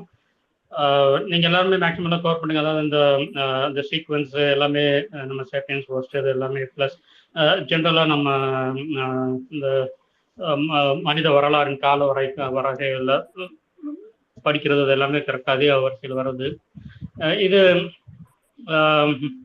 இது என்னது இந்த ஒரு பிரபல டிஷர்ட் வாசகம் இருக்கும் இல்லைங்களா, அந்த I was born intelligent but education ruined me, அந்த மாதிரி நேற்று கூட நேற்று நான் விரிவாக பேசுனீங்க. எப்படி ஒரு ஓப்பன் மைண்டோட பிறக்கிற ஒரு குழந்தைய வந்து எப்படி தேவையில்லாத கற்பிதங்கள்லையும் ஒரு கற்பித உலகத்துக்களை கொண்டு செல்றது அப்படிங்கிறது வந்து மனித வரலாற்றின் எச்சங்கள்ல வந்து அது வந்து ஒரு ஈஸி பாதையா போயிருது. ஒரு குழந்தைய அந்த பாதையில செலுத்தி அதை அந்த வரையறைக்குள்ளே வாழ்ந்துட்டு போறது வந்து ஏதோ ஒரு மனித குலத்தின் பகுதிக்கு அது உகந்ததா இருக்கனால அப்படியே போயிட்டே இருக்குது. ஆனா இந்த உரையாடல்கள் ரொம்ப முக்கியம். இன்ஃபேக்ட் பிறந்தவன கள்ளிப்பால் கொடுத்து கொல்லாம ஒரு பெண் குழந்தைய வளர்த்து அந்த பெண்ணோட உரையாடல் வந்து உலக அறிவை பத்தி பேசுவதெல்லாம் வந்து இன்னும் சில பேருக்கு வந்து ஒரு ஓப்பு இல்லாத விஷயமா கூட இருக்கலாம். ஆனா நேரு அந்த காலத்துல ஆனா அவரே கூட சில நேரங்கள்ல அந்த தலைவர்கள் அந்த தலைவன் ஒரு குடும்பத்திலிருந்து தலைவன் வரதெல்லாம் பத்தி பேசும்போது வந்து ஆண் விகுதியிலேயே பேசுவாரு. எல்லாமே அந்த காலகட்டத்துக்கு ஏற்ற ஒரு பரிணாம வளர்ச்சியோட தான் நம்ம பார்க்கணும். இந்த 100 ஆண்டுகள்ல இல்லை கிட்டத்தட்ட 100 ஆண்டுகளை நம்ம எவ்வளோ தாண்டி வந்திருக்கோம். என்ன நீங்க எனக்கு நம்ம சயின்டிஃபிக் டெம்பர் அப்படிங்கிறது ஒன்று இருக்குது. இந்த காலகட்டம் வந்து ஸ்டெம் அப்படிங்கிறத காலகட்டம் சொல்லுவாங்களா, சயின்ஸ், டெக்னாலஜி, இன்ஜினியரிங், மேத்தமேட்டிக்ஸ் ரொம்ப முக்கியம். நம்ம அதை தான் வந்து நம்ம பாட புத்தகத்துக்கு வெளியில தேடிட்டு இருக்கிறோம். அதை வந்து பொதுவாகவே குடும்ப உரையாடல்கள், தனிமனித உரையாடல்களும் குறைந்து விட்ட காலத்துல அதற்கான ஸ்கோப் போக குறைஞ்சிட்டே போகுது. வெறும் வாட்ஸ்அப் யூனிவர்சிட்டியாகவும் இதாவது போயிட்டு இப்போ அந்த நேரு காலத்துல அந்த வாட்ஸ்அப்ல இல்லாமல் அவர் வந்து நேரடியாக ஒரு நல்ல உரையாடல் எடுத்துட்டு போக முடிஞ்சது. இதே மாதிரி நிறையா இதே இதே கான்டெக்ட்ல வர அண்ணா தம்பிக்கு எழுதிய கடிதங்கள், இல்லைன்னா கலைஞர் உடன்பிறப்புக்கு எழுதிய கடிதங்கள், இந்த மாதிரி உரையாடல்கள்லாம் வந்து இன்னைக்கு பட்டு போச்சு. எல்லாமே வந்து ரொம்ப வாட்ஸ்அப் யூனிவர்சிட்டி அந்த எஃபெக்ட்ல இருக்கணும். ஸோ ஆனால் இந்த ஹியூமனிட்டிஸ் வந்து ரொம்ப முக்கியம். இன்ஃபேக்ட் ஹியூமனிட்டிஸ் வந்து நம்ம ஒரு டிஃபைன் பண்ணும்போது இப்போ சயின்ஸுங்கிறது ஸ்டடி ஆஃப் நேச்சர் அப்படின்னு, இப்போ மேக்ஸுங்கிறது ஸ்டடி ஆஃப் நம்பர்ஸ் அப்படின்னு டிஃபைன் பண்ணும்போது ஹியூமனிட்டிஸ் டிஃபைன் பண்ணும்போது humanities is equal to time அப்படின்னு சொல்லுவாங்க ஒரு டெஃபினேஷன். ஒரு நேரம், ஹியூமனிட்டிஸ் இஸ் டைம், அவ்வளோதான். நீங்கள் எவ்வளோ தூரம் டைம்ல முன்னாடி போக முடியும், இல்லை எவ்வளோ தூரம் ஃபார்வர்டில் திங்க் பண்ண முடியும், இது எல்லாமே தான் ஹியூமனிட்டிஸ். ஸோ அதை தான் வந்து நேரு இந்த புக்கு மூலமாக தன் மகளுக்கு கடத்த ட்ரை பண்ணியிருக்காரு. அதே தான் நம்ம மெயினாக அதாவது அந்த ஹியூமனிட்டிஸுங்கிறதுக்குள்ள நம்ம சப்ஜெக்ட் இருக்குன்னா லிட்ரேச்சர், ஃபிலாசபி, ஆர்ட்ஸ், கல்ச்சர், அது எல்லாமே அவரோட புரிதல்லேருந்து அவர் எடுத்து வச்சிருக்காரு. அதுவே வந்து போதுமானது. நம்ம இன்னைக்கு நேருன்னு சொல்றோம். ஆனா அண்ணா வந்து நேருவை பத்தி ஒரு வரியில சொல்றதா இருந்தா துப்பாக்கியின் துணையோடு துரைத்தனம் செய்யும் தூயவர் தான் நேரு அப்படின்னு சொல்லுவாரு. ஸோ ஒரு நபருக்கும் அரசியல் தாண்டி ஒரு அறிஞரா வந்து நேரு இந்த புத்தகத்தை அணுகி தன்னுடைய குழந்தையிடம் தன்னுடைய குழந்தையிடம் பேசுறது வந்து ஒரு கணக்கா பேசுறாரு. ஆனா அதை தாண்டி நிறைய விஷயங்கள் இருக்குது அரசியல் ரீதியா. அதை வந்து நம்ம மண்ணிலேருந்து எடுத்து வச்சிருந்திருக்காங்க, எப்படி அவருடைய பார்வை குறைபாடுகளாக இருந்திருக்குது அப்படிங்கிறத. மற்றபடி இந்த ஹியூமனிட்டிஸ் அப்படிங்கிற ஆங்கிள் வைக்கிறத மெயினாக வந்து ப்ளஸ் இன்றைய காலகட்ட குழந்தைகளுக்கு வந்து நம்ம அந்த உரையாடல் ஃபார்மேட்டையும் இது எடுத்துக்கிறோம். ஆனால் ரொம்ப அப்கிரேடடாக இருக்கணும். இன்றைய குழந்தைகள்லாம் எவ்வளவோ பேசுறாங்க, என்னென்ன விஷயங்கள் பேசுறாங்க. ஆனால் அது ஹியூமனிட்டிஸ் வந்து ரொம்ப டீவியேட் ஆகி ரொபாட்டிக்ஸ் பேசுவாங்க, ஆர்டிஃபிஷியல் இன்டெலிஜென்ஸ் பேசுவாங்க, சயின்ஸ் பேசுவாங்க, என்னென்னமோ பேசுவாங்க. ஆனால் இந்த உரையாடல் ரொம்ப முக்கியம். அதை வந்து இன்னைக்கு நேரு என்ன இந்த கிரேட் வால் ஆஃப் சைனா வந்து நம்ம எப்பவுமே பெருசு படிச்சுட்டே இருந்திருக்கோம். ஆனால் இன்னைக்கு வந்து அவர் வந்து லாகூர்லேருந்து சென்னையிலேருந்து வரைக்கும் இருக்குன்னு சொன்னது வந்து எனக்கு 42 வயசு இன்னைக்கு தான் அதை உரைச்சிது. அதுதான் அதோட லென்த்தா அப்படின்ட்டு லென்த்துன்னு தெரியும். ஆனால் அதை வந்து அவர் இப்படி கட்டமைக்கும் போது வந்து சிறப்பாக புரிஞ்சு. அதே மாதிரி கோல்டு அவர் கட்டுக்கதைகள் பற்றி இந்த ஒரு ஸ்பிங்ஸோ இல்லை வேற ஏதோ கதையெல்லாம் வேற கதையெல்லாம் சொல்லும்போது ரொம்ப பிரயத்தனப்பட்டு ஒரு வாட்டியும் அது ஒரு கதை அப்படிங்கிறத அண்டர்லைன் பண்ணிக்கிட்டே இருக்காரு. தன்னோட உரையாடல் வந்து எப்பவுமே வந்து ரொம்ப ரேஷனலா இருக்கும், சயின்டிஃபிக்கா இருக்கணுங்கிற அந்த கதைகளை சொல்லும்போது அது வந்து ஒரு கதைங்கிறதையும் அண்டர்லைன் பண்ணிக்கிட்டே இருக்காரு. ஸோ அவருடைய நோக்கம் வந்து ரொம்ப தெளிவா இருக்குது. தன்னுடைய குழந்தைக்கு வந்து ஒரு பரந்துபட்ட கலாச்சாரத்தையும் உலகத்தில் எத்தனையோ பரவி இருக்கிற அதாவது அந்த டைம் நான் சொன்ன மாதிரி எனக்கு அது எப்படி சொல்ல தெரியல. நம்ம சேப்பியன்வாதிகள் humanities is equal to time, அந்த டைம் எவல்யூஷனை வந்து அவர் எவ்வளோ தூரம் கன்சைஸா கொடுக்க முடியும். நீ வந்து எந்த ஒரு காலகட்டத்திலையும் நின்றாத, புரிதல்லையோ சரி செயல்பாடுகளோ சரி எந்த ஒரு காலகட்டத்திலேயோ ஃபிக்ஸ் ஆகி நின்றாத, இது வந்து ஒரு தொடர்ச்சி, பின்ன முன்னாடி இருந்து வருது, அடுத்தும் போகும், நம்மளையும் தாண்டி போகும், அதற்காக ஆயத்தப்படுத்திக்கும் அப்படிங்கிற மாதிரி ஒரு உரையாடல் அமைச்சிருக்காருன்னு தோணுது. நன்றி மேடம். மற்றபடி நம்ம அந்த கான்டெக்ட் எல்லாமே பேசணும், மொழி இனம் வரலாறு எல்லாமே பல நேரங்கள் பேசினது தான். நன்றி. சூப்பர்ண்ணா. நன்றி பிரபு தோழர். கோமதி மேம், நீங்க எதுவும் சொல்லலாம் சொல்லிடுங்க. பிரபு தோழரோட பாயிண்ட்ஸ் அத்தனையுமே வேலிட். ஒரு விஷயம் மட்டும் சொல்லிக்கணும், நம்ம அண்ணாதுரை அவர்களுக்கும் நேரு அவர்களுக்கும் இருந்த உறவு அல்லது பேச்சு அல்லது விமர்சனங்கள் அப்படிங்கிறது வந்து வேற ஒரு தளம். இன்றைக்கு அவங்க 2 பேரும் இருந்தாங்கன்னு வச்சுக்கீங்களேன், இன்றைய காலகட்டத்துல இப்படி ஒரு அரசியல் சூழ்நிலையில அவங்க 2 பேர் தான் முதல்ல கைக்குலிக்கு ஒன்னா சேர்ந்திருப்பாங்க அப்படிங்கிறதும் யோசிக்கணும். ஏன்னா சண்டை போடுறதுக்கும் ஒரு லெவல் ஆஃப் ரிலேஷன்ஷிப், அந்த ரிலேஷன்ஷிப்ல தான் அவங்க 2 பேரும் இருந்தாங்க அப்படின்னு எனக்கு தோணுது. துப்பாக்கி முனையோட துரை செய்யாது அப்படின்னு இருந்தாலும் அவங்க ஒரு சில விஷயங்கள்ல எஸ்பெஷலி இந்த ஹிந்தி லாங்குவேஜ் இது மாதிரியான விஷயங்கள்லயும் அல்லது வந்து தனிநாடு கேட்கறதுலயும் வந்து இது பண்ணிருக்கலாம்.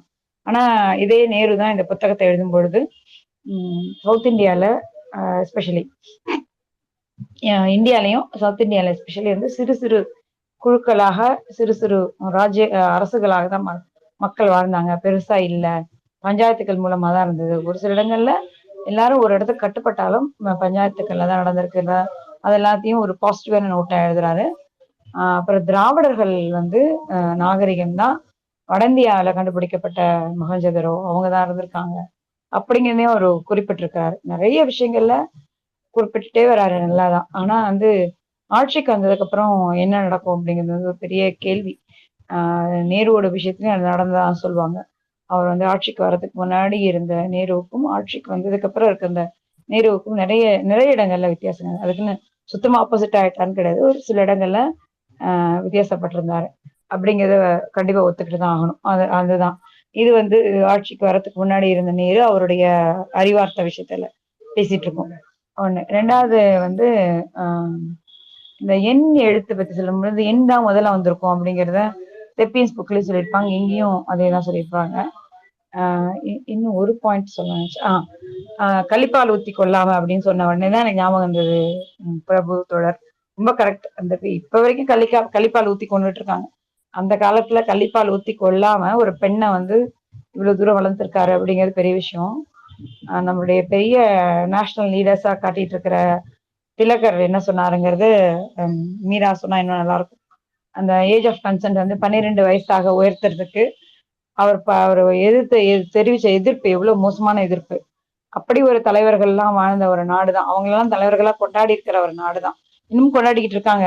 நேரு தூக்கி எறிஞ்சிருவாங்க, திலகரை தூக்கி பிடிச்சிப்பாங்க. என்னன்னா 12 வயசுக்கு பெரியார் தூக்கி அடிச்சிருவாங்க. பெரியார் வந்து நாகம்மையார் சின்ன வயசா இருக்கும்போது கல்யாணம் பண்ணிக்கிட்டாரு 13 வயசுல இருந்து. எப்பா அந்த காலத்துல அதுதான் என் வழக்கம். அவருக்கே 18 வயசு தான். அது வந்து தவறான வழக்கங்க அவர் புரிஞ்சுக்கிட்டு அது பண்ணக்கூடாதுன்னு அட்வொகேட் பண்ணவர் அவர் தான். திலகர் மாதிரி இல்ல அப்படிதான் பண்ணணும், 9 வயசுலதான் கல்யாணம் பண்ணணும், 5 வயசுலதான் கல்யாணம் பண்ணணும். 11 வயசு பொண்ணு செத்து போச்சுன்னா அதுக்கு காரணம் அந்த பொண்ணு வந்து ரொம்ப வீக்கு, அதுக்கு காரணம் வந்து வயசு கிடையாது அப்படின்னு முட்டாள்தனமா பேசாம இப்படி ஒரு அறிவார்த்தமா இருந்திருக்காருங்கிறது உங்களோட அந்த கள்ளிப்பால் வார்த்தை எனக்கு ஞாபகப்படுத்துச்சு. அதுக்கு நன்றி பிரபுத்தோட. நன்றி கோமதி மேம். பிரபுத்தோட நீங்க பேசுறீங்க. அதான் நான் அண்ணாவை கொண்டு வந்தங்கிற கான்டெக்ட் கொஞ்சம் விரிவாக சொல்லிடுறேன். ஏன்னா இந்த உரையாடல்கள் வந்து ரொம்ப முக்கியம், நம்ம பேசுறோம். ஆனா அந்த உரையாடல்கள் வந்து ஒரு இண்டிவிஜுவலும் எந்த டெஸ்டினேஷன், அவர் ஏன் வந்து தன் மகளுக்கு கடிதம் எழுதுறாருன்னா ஒரு மகளுக்கு ஏதோ ஒரு அவர் டெஸ்டினேஷன் காட்டுறாம மேபி டெஸ்டினேஷன் காட்டுறதுலாம் கூட ஒருத்தருக்கு கிடையாது. ஈ wants to show a part, ஒரு ஜேர்னியை காமிக்கணும், ஒரு பாத்தை காமிக்கணும்னு நினைக்கிறாரு. அந்த அந்த ஜேர்னி அண்ட் பாத் வந்து முடிஞ்ச அளவுக்கு ரேஷனலாகவும் சயின்டிஃபிக்காகவும், எனக்கு நமக்கு நேரு வாசன் ஏத்திஸ்ட், அதே மாதிரி இந்திரா காந்தி ஏத்திஸ்ட் தான் நினைக்கிறேன், but Nehru was definitely atheist. So அவர் வந்து அந்த ஒரு டைம்லைன் ஆஃப் ஹியூமனிட்டி எடுத்து வைக்கும் போது இல்லை இந்த மாதிரி உரையாடல்களை வந்து யாராவது வந்து ரொம்ப தெளிவாக ஈடுபடும் போது ஒரு கட்டத்தில் வந்து ஒரு தெளிவை பிறக்கணும். ஒரு ஞானோதயமோ, அதை எப்படி சொல்றது, அது drawing a line on the sand அப்படி சொல்லுவாங்க. இதோட பாஸ்ட், அதாவது இதுக்கு முன்னாடி நான் வேற மனுஷன், இன்றில் இருந்து நான் வேற மனுஷன் அப்படிங்கிற மாதிரி வந்து ஒரு இது வரணும். ஒரு ஞானோதயம்னு வச்சுக்கலாம், அது வேர்டு எனக்கு கரெக்டாக. அது வந்து ஒரு தெளிவு வரணும்.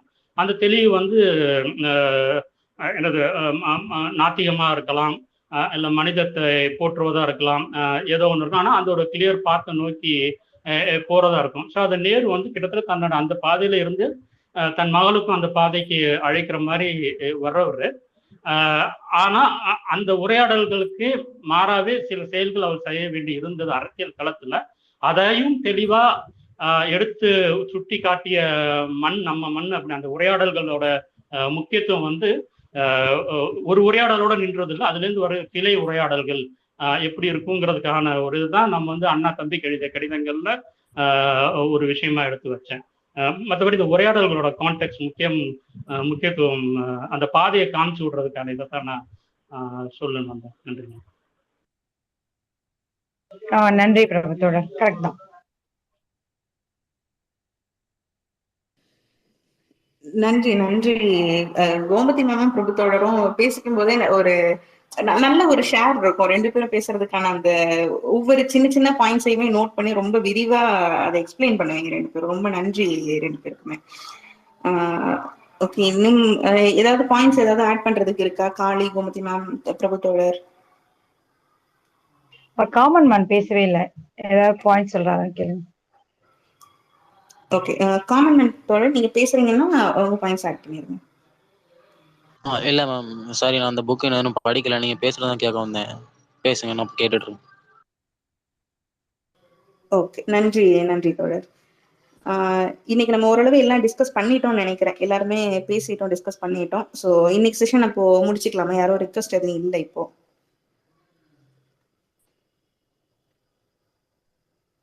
ஓகே, சரி, இன்னைக்கு நம்ம செஷனை இதோட முடிச்சுக்கலாம். இப்ப வந்து எண்ணும் எழுத்தும் அந்த அந்த ஒரு கட்டத்துக்கிட்ட நம்ம நகர்ந்துருக்கோம். நேற்று மொழி குடும்பம் இதெல்லாம் படிச்சோம், அதுக்கப்புறம் இப்போ எண் எழுத்து அப்படின்னு சொல்லி நகர்ந்துருக்கோம். இன்னும் ஒரு 20 பக்கங்கள் தான் இருக்கு இந்த புத்தகம் முடிக்கிறதுக்கு. அதையும் படிச்சுட்டு நம்ம நாளைக்கு மொத்தமா இந்த புத்தகத்தோட டிஸ்கஷனை வச்சுக்கலாம். வந்து கலந்துக்கிட்ட அத்தனை தோழர்களுக்கும் மிக்க நன்றி. தொடர்ந்து கலந்துக்கோங்க, நம்ம நிறைய வாசிக்கலாம், விவாதிக்கலாம். நன்றி தோழர்களே.